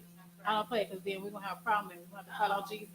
Because that's my people, right? That's right. And, so don't do that. So you have to, that's one reason why I'm very mindful of who I accept as a friend on Facebook or what have you. And I recently just started using my name because I was trying to brand the book and things of that nature. But you have to be very careful. You have to be leery. At the end of the day, even if you stay behind gates and stuff like that, things can still happen, right? We know that. Yeah. But you still take those precautions and to protect yourself. We still gonna put an alarm on our car, even though somebody could break in, but this could be a deterrent, right? So we want to still take some type of safeguard with ourselves, with our kids, and remind our kids about making those kind of choices too. Don't just be friending everybody because everybody is not your friend. Just because you friend them on here, that's just a title. Yeah. They're not your real friend. These are just social media people that you're connected with. Yeah. Now, your friends are people that love you, care about you, and you talk to, what have you. Those are people that you call your friends, okay? But these are just people that you're connected with on Facebook for whatever reason it may be. And for adults, it's usually like either for their acquaintances or business, contacts and things of that nature, and Facebook friends, family as well. So, you have to take it with a grain of salt and see it for what it is. But no, all these people are not your friends. That's right. I don't have 5,000 friends on Come on. Facebook. Even if it say I have 5,000 people on here, no ma'am, you don't have 5,000 friends. Sorry. No. And you don't really want 5,000 friends. No. Oh yeah, I know I don't. I don't think I can cater to so many people. That's a lot of folks. That is true. I'm with you on that. But literally, I only have like maybe 1,000 and something that I'm connected to on Facebook. I don't accept all the friend requests, and I don't request all the people that I see. Like, I just don't. I don't know you. I think that's also like you said, protecting your family too. Mm-hmm. And I feel like as young people, we don't think about those kind of things. I say we because I want to include everybody. We can all be young-minded. Mm-hmm. Because when we're introducing something, we're all new to something. Right. So I feel like as teenagers, you're sitting there thinking, "Oh, this is awesome! I got Snapchat." Because it goes away. Mm-hmm. For some of the parents that, for some of y'all that are listening, Snapchat, you could probably better explain than I can. Well, go ahead, because you're younger than me. Actually, I'm just go ahead. Snapchat, what they do, it's kind of like Instagram. You have your videos, but the videos can go away. I think it's after a day or after a couple of hours. Yeah, like 24 hours or something. You can screenshot some of it or what have you, or download it, but for the most part, that was the advantage of it. Yeah. That it'll go away. That was the advantage. Yeah. Yep. And so with that, I want everybody to be aware of how dangerous Snapchat really is, especially to some some of those parents too, because say, you over there getting on your child or whatever she did, and they have it on Snapchat. Right. And they will do that, but they know it's gonna go away. But, oh, mom, just look me and let me tell you, and just go all off. Yeah, And yeah. the cops will come to your door. Yeah. So just FYI, Snapchat is a video, social media. Right. It goes away after 24 hours. But we want you guys to know that you have to be very careful with what you put on social media. Everybody's like you said, everybody's not your friend. Yeah, everybody's not your friend. Everybody's not for you. That's right. Everybody that wants to be connected to you isn't because of good intention. Exactly. Right? Exactly. Everybody. And I'm glad you said that. Yeah. Before you go there, I got a scripture. Y'all know I love my scriptures too. So I have 1 Corinthians 15:33. Do not be deceived. Bad company ruins good morals. Mm-hmm. And I want to marinate on that for a little bit, because if you have bad company with your social media pages, which is people that are not following God, make it clear, make it plain.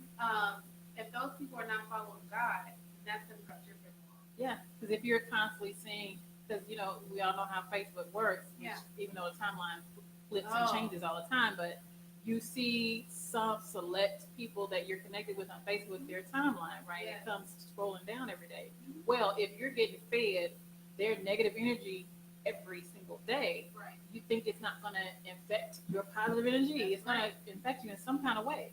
You are the company that you keep. So if that's the company that you're keeping online, then you are either enjoying it and then you're acting down to self, or you know what I mean? It's affecting you in some kind of way. So you have to make a choice, and it's so funny because somebody in my family, I'm not going to say any name, isn't very good with social media, with Facebook, and so they're like, well, I get tired of seeing. I said, well, you have a choice. Right. You can cut it off. Yeah, you can either block it or you can unfriend this person. Yeah.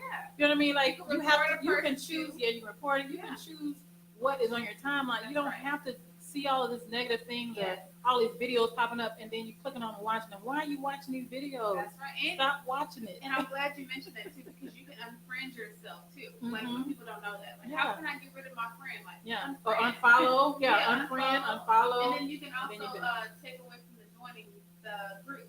You don't have to join the group. You can just put, lead. Yes, lead. Or those separate groups, and you can also, the new option on there on Facebook is you can snooze people. So if you think it's somebody if you think it's somebody that's just going through something and they'll get over it, and they may just be a little negative right now, they're not always negative, then I would use that option of snoozing them.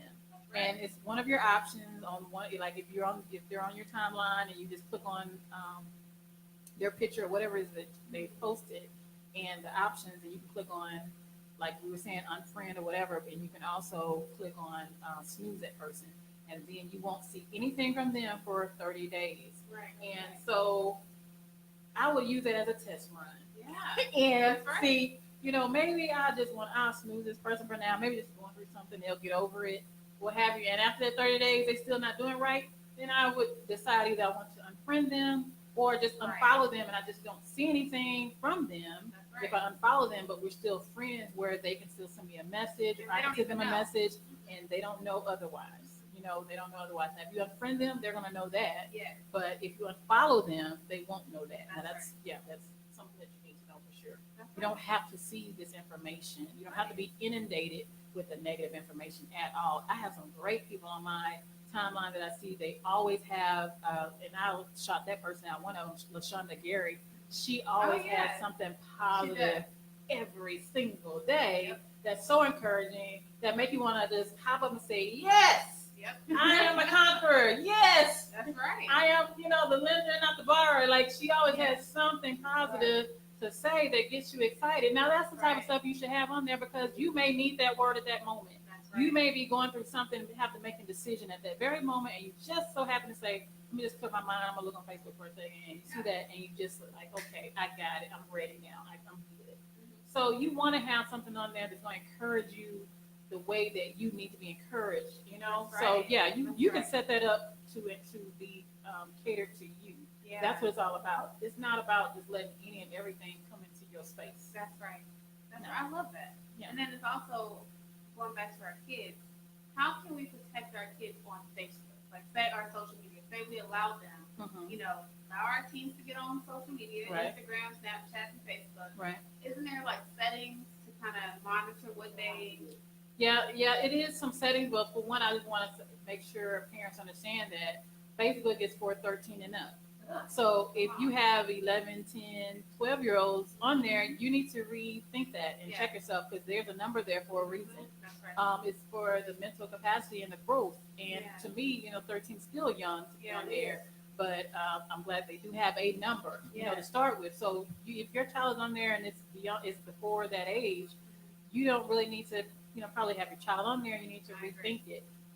Once again, don't want to make it into something very negative. You need to sit down once again, talk to your child, and tell them why. Yeah.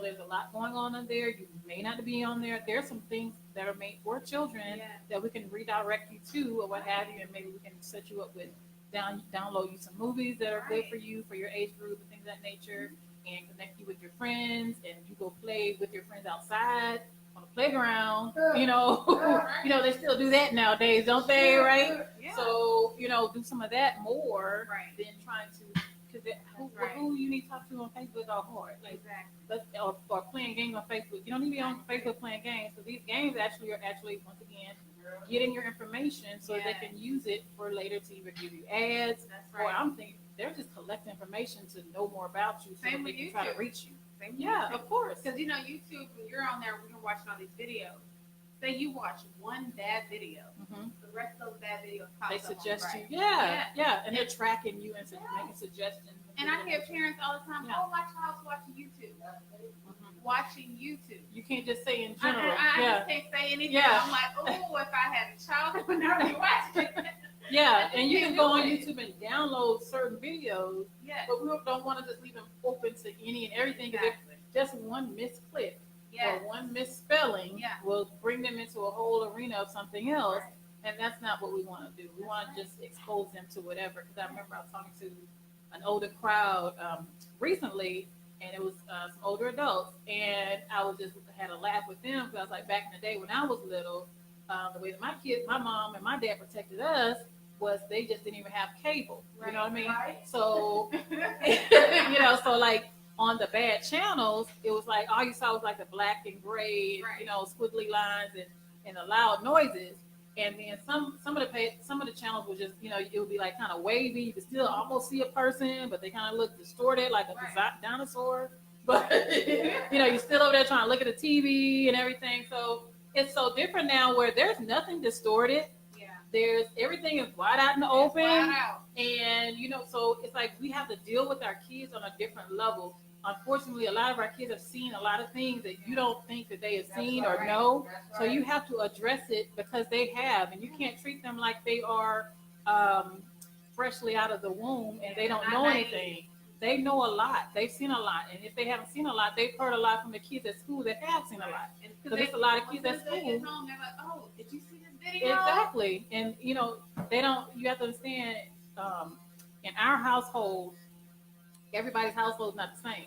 Right. So you may regulate what you do in your household, but if you send your kids to school, they're around a whole bunch of other households that don't live the same way that you live. Right. Now, some may be more stricter than you, but I guarantee you more will be more lenient than you. And they're allowing their kids to do whatever they want to do, whenever they want to do it. Yeah. And so they come to school and share that information and talk crazy and do whatever they want to do or what have you. So once again, you have to come back and reiterate your home values and what you expect your kids to do and say or what have you. And you just have to have these tough conversations. These conversations aren't going to be easy. Social media era parenting conversations are so tough, y'all. Yes, they are. It is something else. I mean, I've had some major conversations with just my middle schooler, and just last year dealing with some things where I'm trying to make sure we talking about we live in like a predominantly white area, and so he's getting in an age where he's a bigger boy now, Right. So we got to have these conversations about black and white and about situations and about issues and. Of course, as a mom, that hurts me. I don't talk about it, but guess what? I got to talk about it because he has to deal with it. That's right. You got to deal with these kids with some parents that are crazy and racist, and so they come to school and they express that information to him, and I got to, come and talk with these principals and everybody else and let them know that we're not having that, we're not doing that. You're going to have to address these things. You know what I mean? So at the end of the day, we have to have these tough conversations, no matter what they are, because at the end of the day, my son was so excited that I had his back. Right. That's You know all what it's I'm saying? about. You know, you gotta push it off. I didn't say, oh, get over it. I didn't say, just deal with it, figure it out. Come on. I had his back. And I think that empowered him more than That's anything. right. That's right. I love that. Yeah. I think, and I wanted to ask you earlier, what is the age for social media? Oh, that's a good one.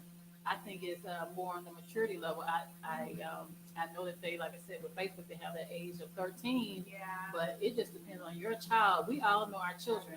At the end of the day, I've raised my kids in the same household, but very differently. And why? Because they are different human beings. Each one is very different. Right. And so with my oldest, I was more hovering. I had to because he was doing a whole lot more than others. Right. And so as his mom, that's just what I had to do. Right. Right. And so that's how it was with my first two. And so now God's given me opportunities to spread my wings more to be able to get out and do more. Not saying that my younger two are perfect, but it's in a situation where as they've seen a lot that I've gone through with the other ones, and they know that they don't want to go through. That's right. And they know that they have been instilled with certain situations and certain opportunities that the Lord has blessed me Right. to know that, it's my time to push through and do other things and help other people. And they support that. They love that their mama is doing some different things. And so, like, they'll be happy to say, Mom, I'll cook tonight, or Mom, I'm going to catch a ride. Because I had my son today, he come home from band practice, and he's like, I get a ride. I was like, I have an interview, babe, and this and that. But it's like, I've been the mom, I've transitioned from different transitions, but I've also been a stay-at-home mom for a certain period of time. And so it was so important to me to just be able to be available to my kids when they needed me. And so, through those formative years. And so, I had that opportunity, and then I also had an opportunity where one of them went to school with me while I taught school because I wasn't a stay-at-home mom with him. So he came with me to school, and he has never forgotten those years because he used to, a friend of mine he was in a friend of mine's class, and he used to always bring a friend from his classroom to come eat lunch with us. So the three of us would all eat lunch together. So just having those special moments, but knowing how to raise your children, knowing the people that you have as children, because remember, these are gifts from God. And at the end of the day, God is going to talk to us and deal with us on how we treated his gifts. Okay. And these are, so how would you want your gift to be treated? You know what I mean? You have to think about when you give your kids gifts on Christmas, you know what I mean? Do you want them just to kind of toss it, look at it and toss it to the side? Or do you want them to cultivate it and to make it into something special and treat it right, and to really cherish it? How do you want your gift to be treated? So, how, you have to think about how God wants his gift to be treated. And so at the end of the day, your gift may give you a hard time. Your gift may talk back. Your gift may have a lot to say, but plant that seed of positivity. Pray over them while they're sleeping. Sometimes you may need to lay some hands on them, lay some oil on them as well. But at the end of the day, because once again, I'm a living witness of this, it comes back. You may not see it right then, but when you plant that seed in them and continue just to, it comes back to you in a positive way, and they'll remind you, Mom, thank you for never giving up on me. Mom, I appreciate you telling me this. Mom, thank you for not letting me go to that party. Mom, thank you for. I've had to tell my mama that several times. Yes, indeed. It's real. It's real because at that time you like, I can't believe you not letting me go to this party. There ain't nothing going on over there. I could go. I remember I was mad at my parents and let me go to this business school, and afterwards I was like, man, that was the dumbest thing I would have done. Right. But I just didn't know because I just, at that time they was selling me on it. That was kind of like a predator to me at that time, right? They was selling me on, going to this business school and doing this and that. And I had my parents, I was just begging them to come and go and tour it. And we toured it, and they just had this big old price tag, and that's all they wanted to do was just get money, right? And so, but at the end of the day, my parents entertained me, and they went and they toured it or what have you, but just to let me know that they got my back, but just to, give me the opportunity to see. Now, see, babe, now this is what we're talking about. Now, we could just say shut it down and say no, and not explain it to you, not let you see, what we're trying to protect you from. But that help, but it helps when you take your time, and that's what I've tried to do with my children as well. Take my time, show them what it is that I'm trying to protect them from, so they can see, so that they make a better judgment for the next time, because that's not going to be the only time, so they can make a good decision for themselves the next time, I like that. And I want to go back to talking about, can we tell that we're Christians by our social media pages? Okay. So, like we already talked about the encouragement, Right. sharing our testimonies. But I think the real question is, who are we trying to follow? Yeah. Are we trying to follow the world, or are we trying to follow God? Yeah. And I think that should be evident in our social media pages. Okay. So it could be a fake. That's true. There's I a was lot gonna of say, yeah, at the end of the day, for me, I just pray that my light does shine on my page. At the end of the day, I've gone through down times, depressed times, and that, but I didn't necessarily. I don't think I expressed it, but I think it came through if I said something, like, oh, I could have been something that I was expressing that seemed sad or whatever, maybe. So that could have been, the case. Once again, we're human. You know what I mean? So at the end of the day, I think that it still shows how I've had some down times, right. but it was a season, and now once again the seasons have changed, and I'm in a place in my life where I'm not, like I said, so concerned about what other people have to think about what I'm going to do, if I'm going to pursue this or pursue that, or you're doing too much, you're supposed to stick to one career, and That's right. It's like you think about it, oh, well, maybe let me try to stick to this one thing so hard. But it's like that's not what God called me to do. I'm just going to struggle. Yeah. I'm going to struggle. I'm going to eat struggle sandwiches every day. This is not what I'm supposed to be doing. Okay, I got to do what God called me to do, and I feel so much better. Yeah. Like I feel better now. You know what I mean? I feel calmer now. Yeah. And I feel more like I'm doing what I'm supposed to be doing instead of trying to do and fit into the mold of what everybody else is telling me that I should be doing. Yeah. That's right. And we have one comment that says, so many parents don't take the time to find out what's going on with their children's lives daily. That's so a good one. So true. Mm-hmm. And that's so important. That's something that, once again, we express in the book, because you have to talk to your kids. Once again, you may be the only one talking sometimes. Yeah. They may not talk back. I got one of those that don't really have much to say. I could say, I'll hear somebody in the kitchen or something. I'll be like, hey, how you doing? And I don't hear nobody talking. I'm like, I know who that is. Yeah. You know what I mean? It's just, right. You just know. But I'm still going to speak. I'm still going to say something because, that's my child. And if I did, he'll be like, well, why you didn't say nothing? Right. What have you? Because that's just his character. That's just how he is. That's right. Yeah. You say, hey, he go, Yes. Yeah. Like, no, open your mouth. Yeah, so it's like, you know your kids. And that's going back to that. You know your children. You know if they're ready for social media. You know if they're ready for certain things. And you just have to monitor it and do your best as a parent. Yeah. Once again, some things may get past you, but if you catch the 80%, some of that 20% get away. But once again, this is if you don't take nothing else away, be the part of the parent that catches the 80%. And you'll be okay if you miss 20%. That's right. But don't be the parent that misses 80%, right, and only catches 20%. Right. You're not being an effective parent at all. And we also have to figure out whose egos we're boosting. Mm-hmm. Sometimes I see so many things about, oh, I'm such and such, I'm this, I'm that, all on Facebook.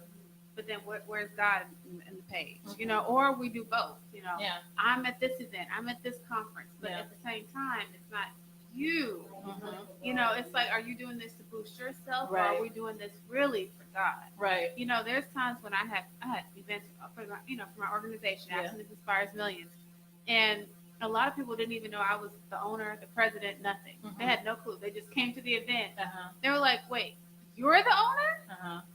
Yeah, but I'm not gonna. It's not about me, right? And I think sometimes on social media, we get that confused. Yeah, definitely. There's so many people out here with good intentions, I believe. Right.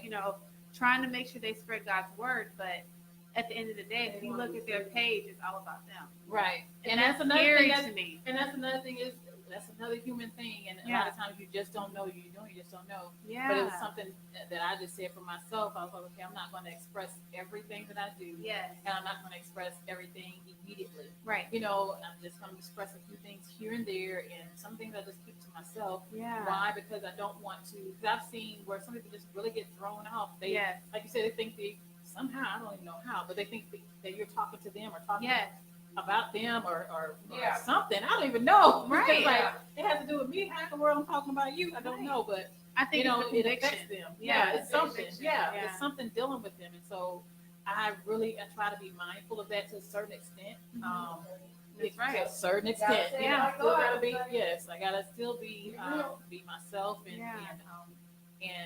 and not cater to everyone else. Absolutely. But I do want to be considerate Yes. of other people Yes. to the best of my ability. Yeah. You know what I mean? Because, like I said, it's people with more mental health issues Yes. shouldn't be on Facebook and I stuff all agree. the time because it affects you in a negative way. That's right. It Because you're causes looking at deeper depression, everybody, yeah, you're looking suicide, at everybody, everything. thinking you like, man, I ain't got this, I don't do Yeah, that, come on. I don't do this, and I don't get to go nowhere. Like, especially like you say, you go somewhere or something, Yeah. and you post it, and you're just excited because you could be excited because God opened that door, Yeah. and you're able to go, and you just posting pictures to show how good God is, Right. and they're taking it as in you just showing off, Yes. and I didn't get to go, but you get to, Right. you got Yeah. to go, and you're like, how in the world I got like that? That's You know what I right. mean? But That's right. sometimes, you And- know, you have to be aware of some of that kind of thing. Yeah. And And for that's me, why I I don't block hurt- some people, Come to be on. honest, you know, Mhm. because, you know, I don't want you to hurt yourself. Look Yes. up here, because God is going to continue to bless me. That's right. If you can't handle it, that's your problem. That's I not my love it. problem. I So love it. at the end of the day, if it's because I feel as though it's because you have some kind of issues Yeah. with yourself, whatever, you That's need to go right. deal with that. That's Don't right. put it on me. That's That's nothing right. to do with me. But everybody's blessing is not everybody's blessing. Right. Like your Yeah. blessing is yours. Yours Yeah. is yours. Everybody has to understand that God has something For for everybody, That's for right. everybody, and it's like if you get excited for somebody else as being blessed, you probably are You'll getting get closer blessed to too. your blessing. Yeah. Come on. That's Right, because That's at the end of the day, if he's pouring out that window up, open that window up over there, and you about to you getting closer, especially if it's in your circle, you should Yeah. be over there getting happy and getting Damn excited ready. and Come jumping up and on. down. That's right. And get excited for them because that means you a step closer to getting your blessing, your breakthrough. That's right. That's Right? right. Yeah. I've always been that person. I've always been that person that's in the sidelines Somebody rooting else. for somebody. Yeah. Always, you know, That's and, very and important. a lot of people don't know that because I can be a silent person over here just rooting for somebody and just saying, man, I just want you to win. I just That's hope right. you win. I pray that you And win. that's what we as Christians should be wanting, Should be, you know, yeah. for everybody. Definitely. It's not a competition. It's not a race. It's not who can get to God the fastest or Right. get the most people to come to your church. It's not about that. Right. It's about we're all working for the same kingdom. Yeah, You know, at we the end should of the day, be. yeah, stay in your lane. Yeah. You know what I mean? Stay in your lane, like, and I had to tell myself that, like, you know, I don't want to be, because like I told you before, I really don't like to be judged. But at the end of the day, if you want to judge me, that's on you. Yeah. You know, you're gonna get tired of judging me at some point. 'Cause Right. I'm not gonna pay attention. You That's know what I mean? right. I Don't used to try feed to pay into attention it. to it. You know what I mean? I used to be can't. like, okay, well, maybe if I tweak this, you know, they'll like that or whatever. Oh gosh, that's so exhausting. If It you're is trying exhausting. to cater to people all the time, Yes. it is absolutely exhausting. It's not even worth it because at the end of the day, you can't change the mind of somebody that Yeah. doesn't want to be changed anyway. That's They right. already chose to not like you or Yes. not care for you. So Yeah. how you think you're gonna change their mind? That's You're right. not. That's right. Yeah. So let it go. Yeah. You know what I mean? You can't please everybody. That's you can't right. be everybody's friend. You know what I mean? So I at love the end of the day, you want to please God. You want to stay in your lane. You want to do what you're supposed to do at your level, at your pace. I have friends around me that are, you know, have written books way after I wrote a book and launched their book and had their book signed, this and that. Yeah. I didn't freak out about it. Right. Why? Because I'm in my own lane. That's right. That's not my lane. That's That's right. not what they do. That's how I'm supposed to do it. That's I'm right. supposed to do it when I'm doing it. And for that matter, it's like I was able to launch my book at the NAACP convention. Man. And if I was so worried and so concerned about pushing so fast, I would have missed that opportunity. That's Because right. I was able to speak on a panel and do a lot of great things because I did it that way. And Yeah. God opened up the door that way instead of me trying to push and force something. Yes. And I stopped trying. That's another thing. I stopped trying to force people because I'm like, okay, I know God's going to send this or whatever. I know that. But he didn't tell me through who or how. Yeah. I can't go searching for who and how. That's That's not my right. job. That's right. Let Come God on. send that person because guess what? You're going to run up on the wrong person. Yes. They're going to throw you all off because they're going to be Right. like, I ain't the one, but I got something for you. And you just left like, I should have never crossed your path. I don't know what I was Right. thinking. No, I But get it. you I have get to it. let the Lord give you your faith funnel. Yes. You cannot create your own faith funnel. You're just I going to agree. create you a faith funk. Yeah. And you're going to be mad because you just messed around and got into a situation once again that you didn't want to be in. That's right. You don't want to do that. That's Just let right. God use you. Stay in your lane. If it ain't your time to do this or do that, That's it's right. okay. That's right. Your time is coming. No, I agree. It's I coming. agree. Amen. It is truly coming. Amen. Well, let's go back to the spirit. Mm-hmm. Because what I've noticed, I don't know if you noticed this too with our youth, you know, they'll watch YouTube clips. Mm-hmm. And if you bother them within that hour or two, Mm-hmm. get away from me. Mhm. Or, oh, leave me alone. Mm-hmm. these angry outbursts, Mhm. like these certain spirits have just captured them Mhm. and just taken them away. Yeah. You know. Mhm. So what is that? Well, like you said, I mean, it could be that, or it could be they've gotten so intense and so engulfed in what they're seeing and viewing or whatever. Just like how on the Xbox, if you walk past the screen while they're playing a game, baby, we gonna have a problem. They're gonna Right. be, getting crunk, right? So I think it's similar to that as well. It's just you get so engulfed into it, and they may be watching something in there where they're place setting themselves inside of the storyline or whatever it may Right. be. Right. And it doesn't necessarily have to be something negative, but at the end of the day, you want to remind them that you don't have to be so enthralled and engulfed in what you're doing. You have to take a break from it, and you have to know that that's not reality. We want to stay in reality. Yeah. You use it as entertainment for a short period of time, but I want Right. you to also be doing something educational. That's right. And spending the majority of your time doing something educational and entertainment for a short period of time just to kind of clear your mind Yeah. or whatever it may be. But don't get so caught up into it where it becomes life. It's not life. Exactly. Right. It's just Come on. entertainment. That's right. Yeah. So with that, how many hours are our children Ooh. would you recommend? Like how Ooh. daily, every other day, 12 hours, like 2 hours, like one?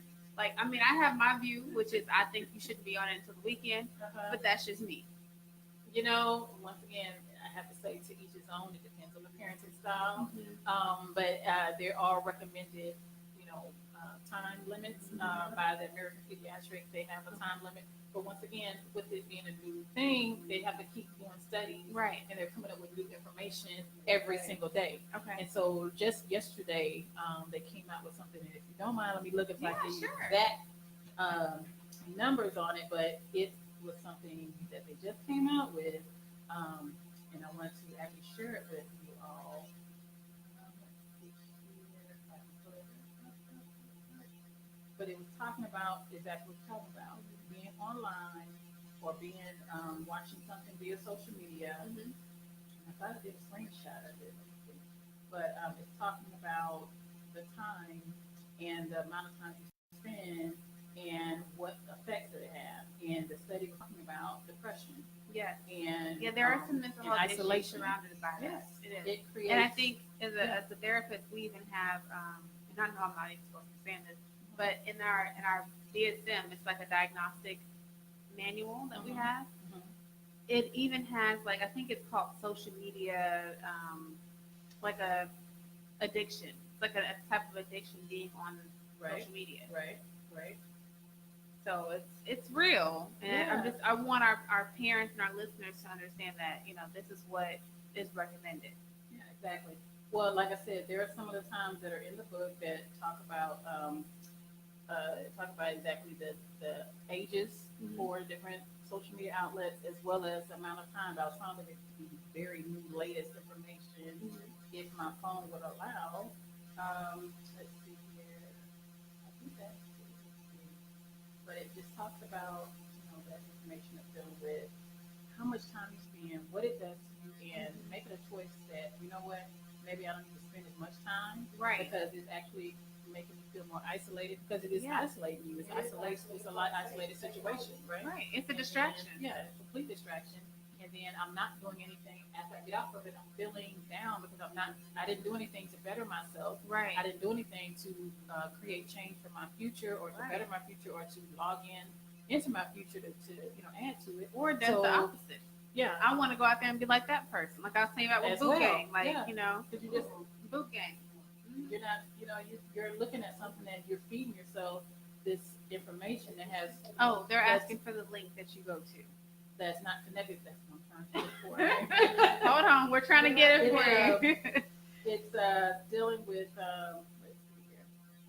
I probably have to just put it on there later Okay. and put it on there for you, but and as well as the actual the exact statistics. But it's Okay. basically talking about the depression rate and how it's going up. Yeah. As well, It dealing is. with a lot of kids that spend more time. They said the more time that you spend, let's say beyond 15 hours or so a week, you spend beyond that amount of time, it's increasing your chances of depression.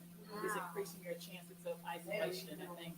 And you are setting yourself up for these situations. And so, as parents, that's why we're providing this information to you because you don't realize it's having a lasting effect in different areas. Yes. And it's just going to keep growing and growing. And we don't even know the effects that it's going to have on us because we are the first generation of social media era parents. Right. We're the first one. So that's why I want to help give us a blueprint, some type of template to say, okay, I need some kind of foundation to work on what I need, how I need to talk to my kids, That's right. what I need to talk to them about, That's what right. in the world is going on, dealing with social media. Because, man, if you don't talk about social media, what are you talking about? Because Right. social media, 90% of our kids got phones Yes. walking into school, first day of school this year. Right. 2018, 2019 school year, they got Right. a phone. And that was another A question I had for smartphone. you. Mm-hmm. What age should they even get a phone? Because You I know know what? back My in my youngest day, I has a was phone. 15. Yeah, my youngest has a phone, and he's, a preteen. Right. And it's, strictly mainly because of safety, what Yeah. have you. If he's on the bus, he calls Right. me, lets me know he's on the bus. Right. Or if I'm not going to be at the house, immediately when he gets there, he's going to call me and let me Right. know what's going on. And that has been a lifesaver, right? Right. So once again, double-edged sword. So you're just like, okay, well, what else are you using it for? You got to figure that out, or what have you. But then now the schools are incorporating. Yeah, Because they the are. parents got to go out and go buy another tablet or Yep. go buy this and that, but he's able to use his smartphone in the classroom to access the different programs, Google Docs, Google, Oh, wow. things Yeah. online. And the teachers have those expectations of them to actually use them That's right. at home and in the classroom. Mhm. So as parents, we have to give them access Yeah. to, these social media platforms so that they can actually get their work done for the classroom. Right. So once again, you have to be connected, parents. You have to be connected Mhm. to social media and understand the benefits of it, because you don't want to be telling your child, get off of there, you can't use social media, and they try and do their homework literally, legitimately. Why? Yeah. Because you don't even know what you're talking about. You ain't even look to see what they're doing. That's right. That's So right. you have to pay attention. Yeah. The teachers are actually giving them work to do Right. via social media nowadays. They are. And my kids, like my kids are in high school, they have work to do, and he's like, Mom, it's due by midnight. I'm like, you ain't even in college yet. You got stuff due by midnight. Yep. So he got to upload it. You know Yeah. what I mean? So Oh, things yeah. are changing. Yeah. They're treating them like college kids. They are. And he's like, I got to get it in. She just sent it out, over the weekend, and we got to do this.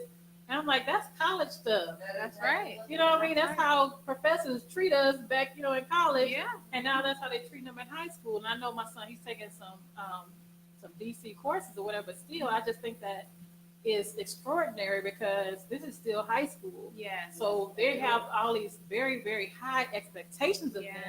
And they have to deal with so many extra things that are trending. They do. So we just have to, as parents, you got to stay on top of it. And a lot of times we pull back Yeah. when they get in high school and we kind of say, okay, they're big now. Yeah. We don't have to pay attention as much and this and that. Back when they were going to kindergarten, we'd stand at the window and had our hands on the window like, I want to come in, I'm missing my baby or whatever. And then you Right. send them out to high school and like, get out, kicked out the door, zoom off. Don't even know if they made it through the door because you didn't watch, Right. type of thing. But we have to stay connected throughout the whole process, I agree. right? Throughout the whole process because it matters. It I really agree. does matter.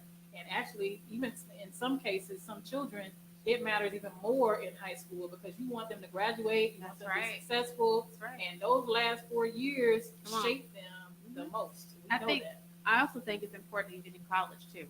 Even in Oh, yeah. undergraduate school, it's Oh, like because yeah. you're still trying to find yourself. You Yes. came from high school, now you're going into college. Yes. You got And- this whole yeah. world. And now. the world told you you're grown, but you're really not grown yet. Exactly. Yeah. And then you go to these parties, these Mhm. frat sorority parties, Yeah, and they're drinking, they're playing ping pong, Mhm. or beer pong, whatever. yeah, You put all that stuff on Facebook yeah. or Or even Instagram or Yeah. social Snapchat. getting some type of something getting put in your drink or something. Yes. Like a lot Yes. of that happened, and we just, as a young person, just not aware of some of these tricks and things that people do Exactly. to you. You can't sit your drink down nowhere if you're drinking, and then you shouldn't even be drinking. You're not 21 when you first go to Exactly. college.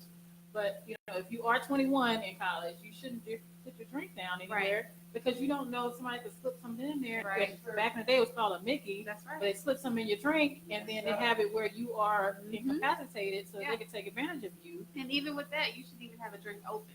Yeah. Like just get the ones with the lids. If you're gonna Yeah. drink, don't drink. But Yeah. if you're gonna Yeah. drink, That's the you number know. one. Don't drink, of course. But if Don't you- drink. right? Yeah, but But if if you you're are gonna of do age, it, and if you just do, make make sure you sure it's protect covered. yourself. Yeah. Yes, Even make if you're sure you don't using napkin overdrink. and just Yeah, you know. right. So it's so many different things. And so at the end of the day, my book even talks about higher education. I Okay. have a contribution from a higher education professor that talked about some important information dealing with that new college student and Yes. how they interact with their professors and Wow. things of that nature to help benefit them and giving them great strategies so they can be successful in college and give them Yeah. a great jump forward and jump start Yeah. into college and so that they can build those good relationships. Because that was my number one thing about building powerful relationships. Before I Yeah. even came with the title of a guide to social media era parenting, it was building powerful relationships between parents, teachers, and students. But I wanted to talk about the social media aspect because that's I like what the whole book is mainly about. But originally, the whole thing was about building those powerful relationships. Right. It's a powerful relationship when it's benefiting the student and maximizing their success. Right. So it's Networking powerful. too. Yeah, Yeah. definitely. Yeah. So I talked about at the end of the book, I'm coming from my history of educators. Mhm. So my great grandmother and my great aunt, and then my grandmother, all of them were educators. And back in the day, they were also one room Mhm. educators where they had all of the different age groups in there, and they kept them Wow. all day, and they fed them breakfast, lunch, and dinner, and all that. But it was more of a community and more of a family type of aspect to it. It's so much more different than it is now. Of course, they had outhouses back then and Right, all those type right. of things. So of course, things changed physically so much, but it changed. Now it's more demanding, I think. Yeah. And I mean, it was very demanding then, but I'm just saying it's a different demand, I should say. It's Right. in that way. But even though you have the separate age groups now, you still have so many different styles of teaching that you should do because you have different types of learners in the That's classroom. right. And a lot of times, the way the classroom is set up is not conducive Mhm. to every child learning in their capacity Right. because you get a short amount of time to teach. Then you have people watching you all the time. They want you to teach a certain way, and you're not able to be creative, and you're not able to actually reach the children in the way they need it because you may have an auditory learner, but you're Yeah. teaching it in a different type of way, and you know what I mean. So, and then you may have some special needs kids in the classroom that haven't been diagnosed or what have you, and so they're in the classroom, so you have to cater to them as well. That's right. So the teachers have so much on their plate. Yes. So shout out to the teachers. It's back to school season. That's right. Shout out to the teachers. Shout out to the administrators. We love you. We appreciate you. Thank you for all that you do. Right. Day in and day out. You work hard. You're hard workers, and we appreciate you so very much right. as a parent. Even though I was a teacher, trust me, I know the struggle. That's right. Trust me, I was a know teacher the too, and I struggle. just Yeah, it's real. It's Ooh. so real because I never forget my first day of teaching. I had just had my baby. I was like, with my last son, I was 6 weeks postpartum, so I was already feeling bad because I had to leave my baby with Right. a babysitter and stuff like that. And I came to the classroom for the first time. It was so funny, y'all. And I had a student that had some issues, and he decided to stand on top of the classroom library. Oh, And he had scissors and books and stuff. And I'm over here being a nice teacher because I didn't really know how to talk to him at the time. I was in the hood area, what have you. Right. But I was just talking like, okay, little Tommy, come on down. You shouldn't be doing that. And, and I got my 20 other kids over here and they're just looking. Right. And I'm like, and then I was like, okay, well, I told a partner teacher, she was like, just ignore him, whatever. He'll probably come and sit down and listen later. Right. So I had the kids, we come over there doing a group lesson or something. And I never forget, I'm just reading something. Next thing I know, I hear kids saying, ow, ouch. He's up there throwing scissors Oh no. and books at people's heads. First day of school. Oh no. It was basically, welcome to education, Mrs. Johnson. Uh-uh. It was wild. And I was just like, I have to come back to this. Yeah. That was pretty traumatic for me. I can't lie. It was I traumatic. believe it. And that was my first day of teaching. More power to you. What an experience. And it was what was even worse was like I had to learn the bureaucracy of it all because my assistant principal came and was like, well, what do you want me to do? Do you want me to take him out of the classroom? And I was like, oh yes, please. Right. Because I would be able to teach a whole lot better if he was out of there. Exactly. And I could teach my other kids because right now I'm just catering to him. Right. Not able to teach. And that's how it goes. I'm not able to teach. He's there. Exactly. She already knew his issues. She just put him in my classroom. Anyway, long story short, evidently I wasn't supposed to say that. Right.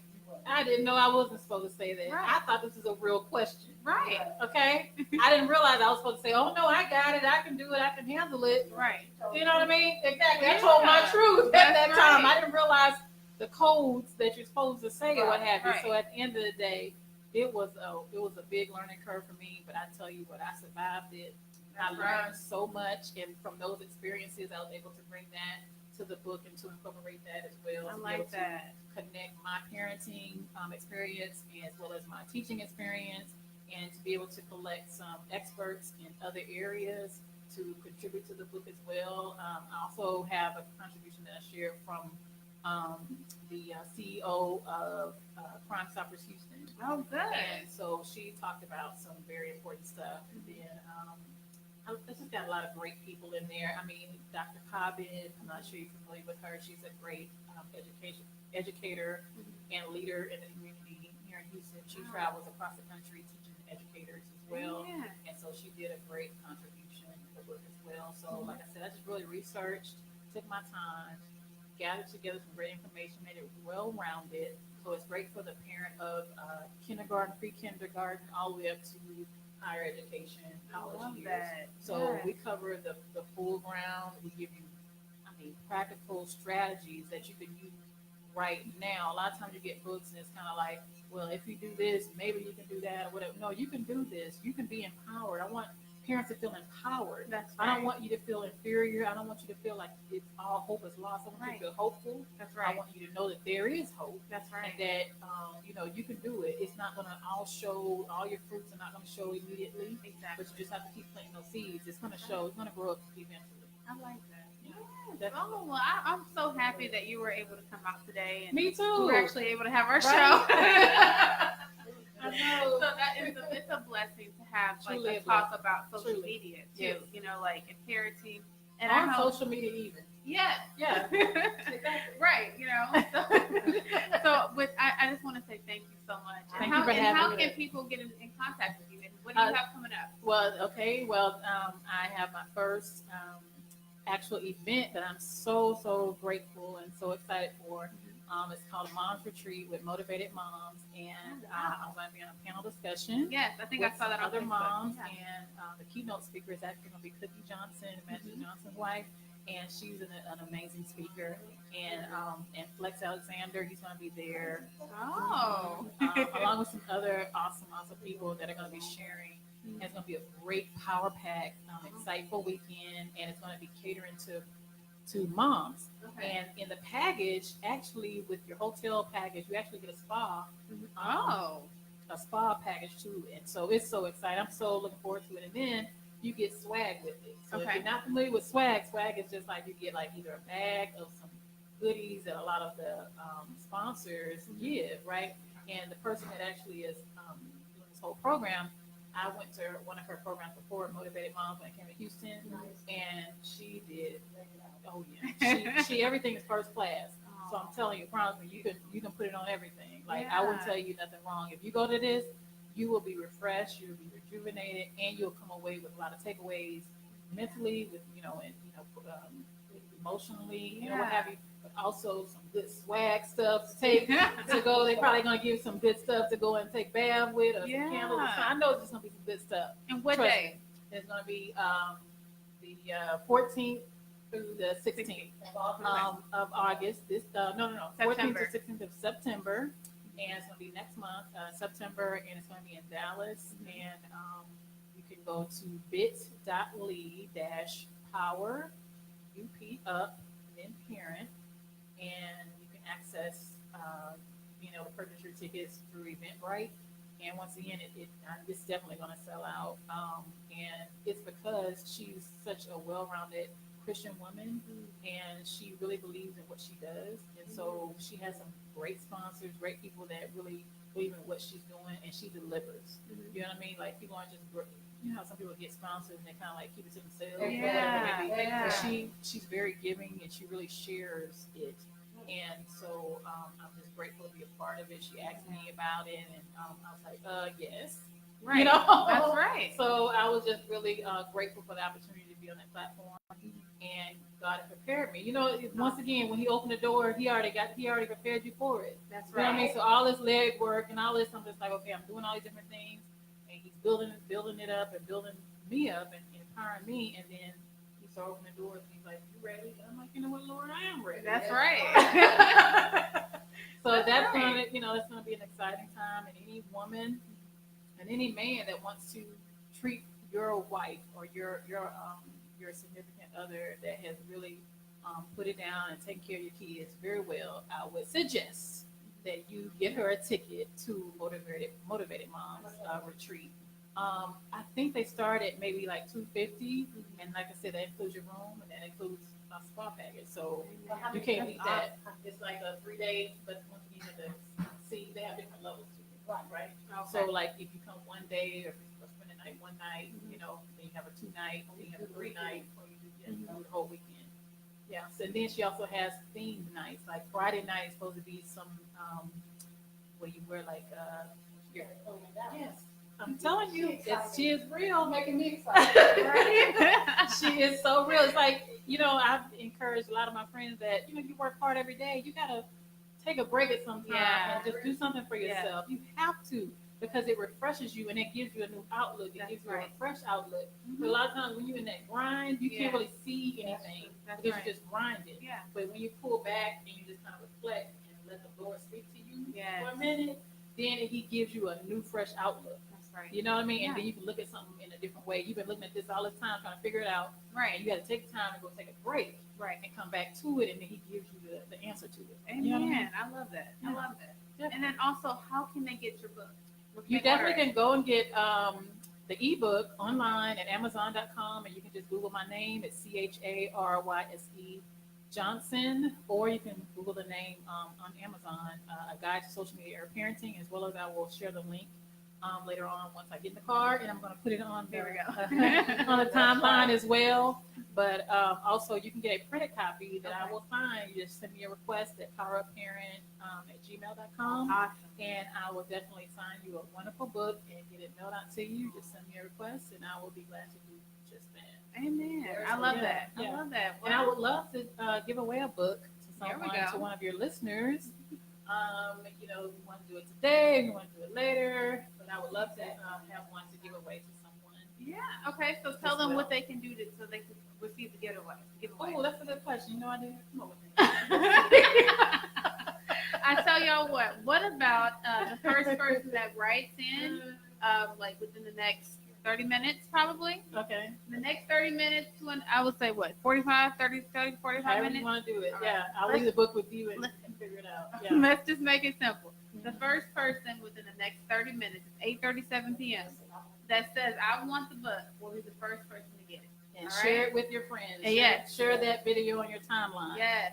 Share And this video share it. everywhere. You have to All share right? it as well. Yeah. You have to share it. All right. Yeah. You have to share it in order to get the giveaway book. Yeah, Okay. definitely. And also, this is the book. For everybody who wants to see it, Yes. who wants to go ahead and order it. It will be yours Yes. for sure, because like I said, every parent needs some kind of guide. We had it, when you first have an infant child, you're Yeah. trying to buy every book, and a lot of parents buy What to Expect When You're Expecting, Yes. and you get it all the way up until like they're about 2 years old. Well, what are you supposed to do after the rest of those years? You're Right. supposed to already know. Right. You know what I mean? No, we don't already know. So we need to have another resource, and this is that other resource that you have to help you throughout all of these formative years. And like I said, I plan on providing more in the series of it, because once again, things are changing constantly. Different levels, exactly. I'm actually going to be putting out something for our pre-K as well, something smaller, Okay. and talk to them as well. But Yeah, 'cause they're using social media now. as well. exactly. Yeah. And, parents need to be educated on that. And I have to use give it as a props. babysitter too, Yeah. And that's something that's a whole nother Yeah, topic. it's a whole nother. Yeah. But I have to give props to one of my cousins. She, her daughter uses YouTube, Uh-huh. and she has it set up on her Netflix account, her YouTube, anything for social media, anything on her tablet. Mhm. She has it already parental control. Perfect. So her daughter goes on automatically and says, "Oh, I'm clicking on here," and all her little cartoons. Right. And that's one of the things I love Everything about And Netflix. she's Yeah. very young. Yeah. though. She is very young. She's like 5 or 6. She's 6 years old. Yeah, She knows how to use it. she knows how to use it very well.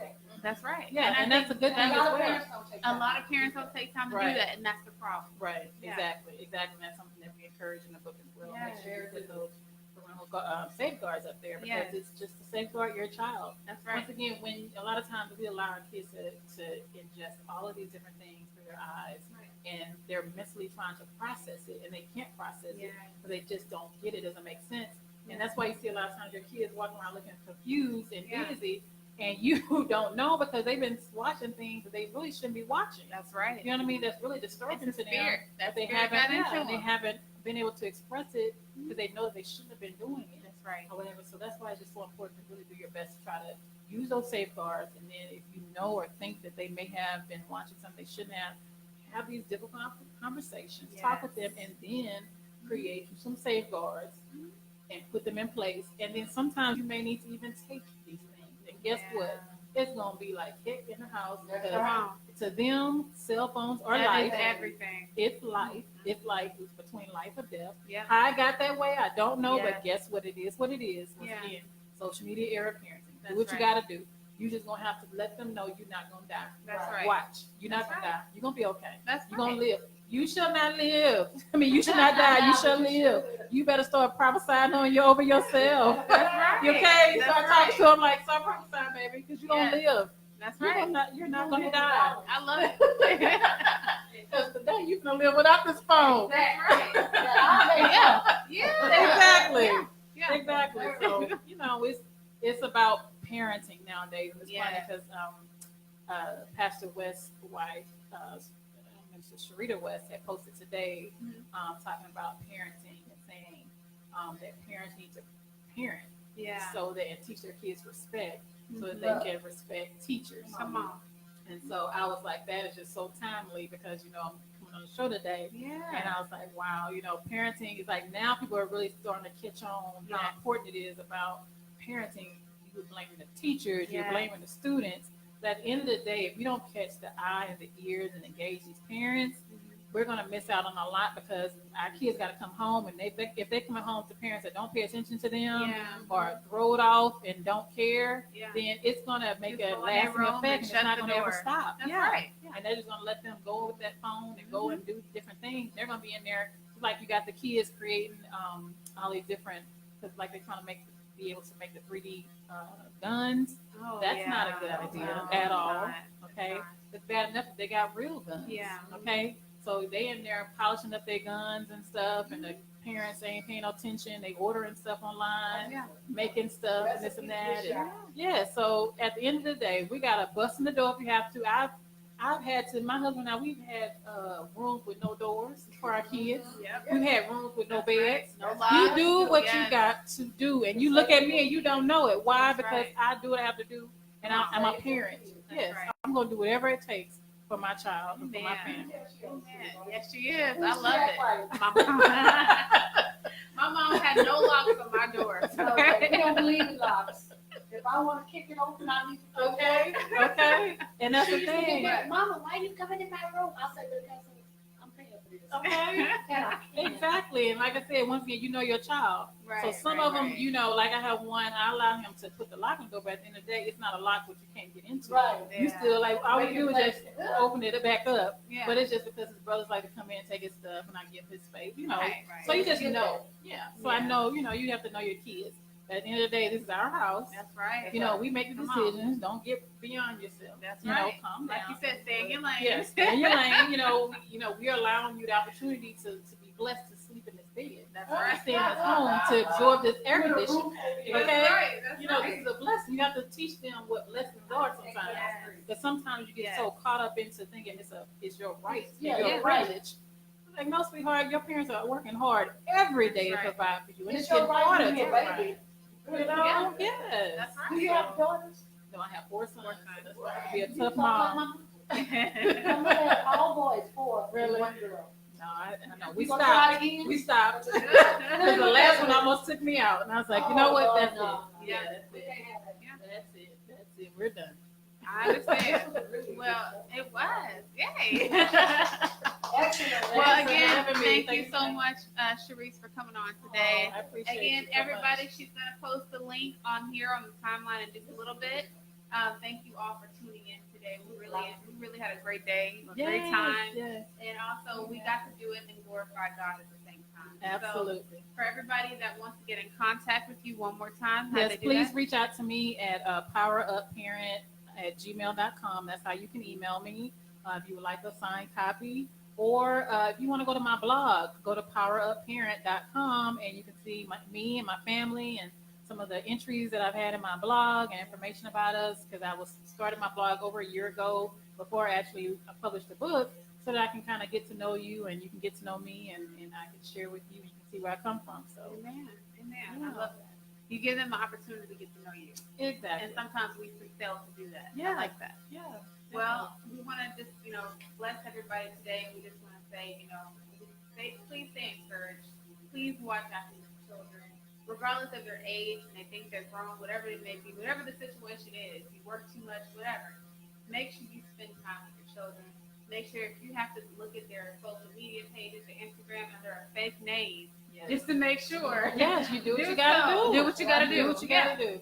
So, Or make threats. I threatened Yes. one of them. I'm like, if you don't accept me as your friend, you coming off of that. Yes. Wow. And he do what he had to do. That's right. We all do what we gotta do. That's right. And don't forget to notice behavior. Don't forget to Yes, notice behavior, indeed. spirit, attitude. How many friends they have. Pay attention to everything. Who, their environment, all those things. It really does make up the child, and you can help save their life whether you know it or not. So, parents, we just want you to stay encouraged. Don't forget to get her book. Please order it online. The ebook. It's a guide to social media era parenting by Sharice Johnson. Thank you. And- You're so special. You're so special to the kingdom. Really, Thank you are. Thank you. And we just want to say thank you again. And don't forget to watch us this coming Wednesday. We have a special guest that you guys will love to hear from. And I'm not going to say any extra information, but we'll see you next time on Sin Less with AIM. Thank you for taking time out. Bye.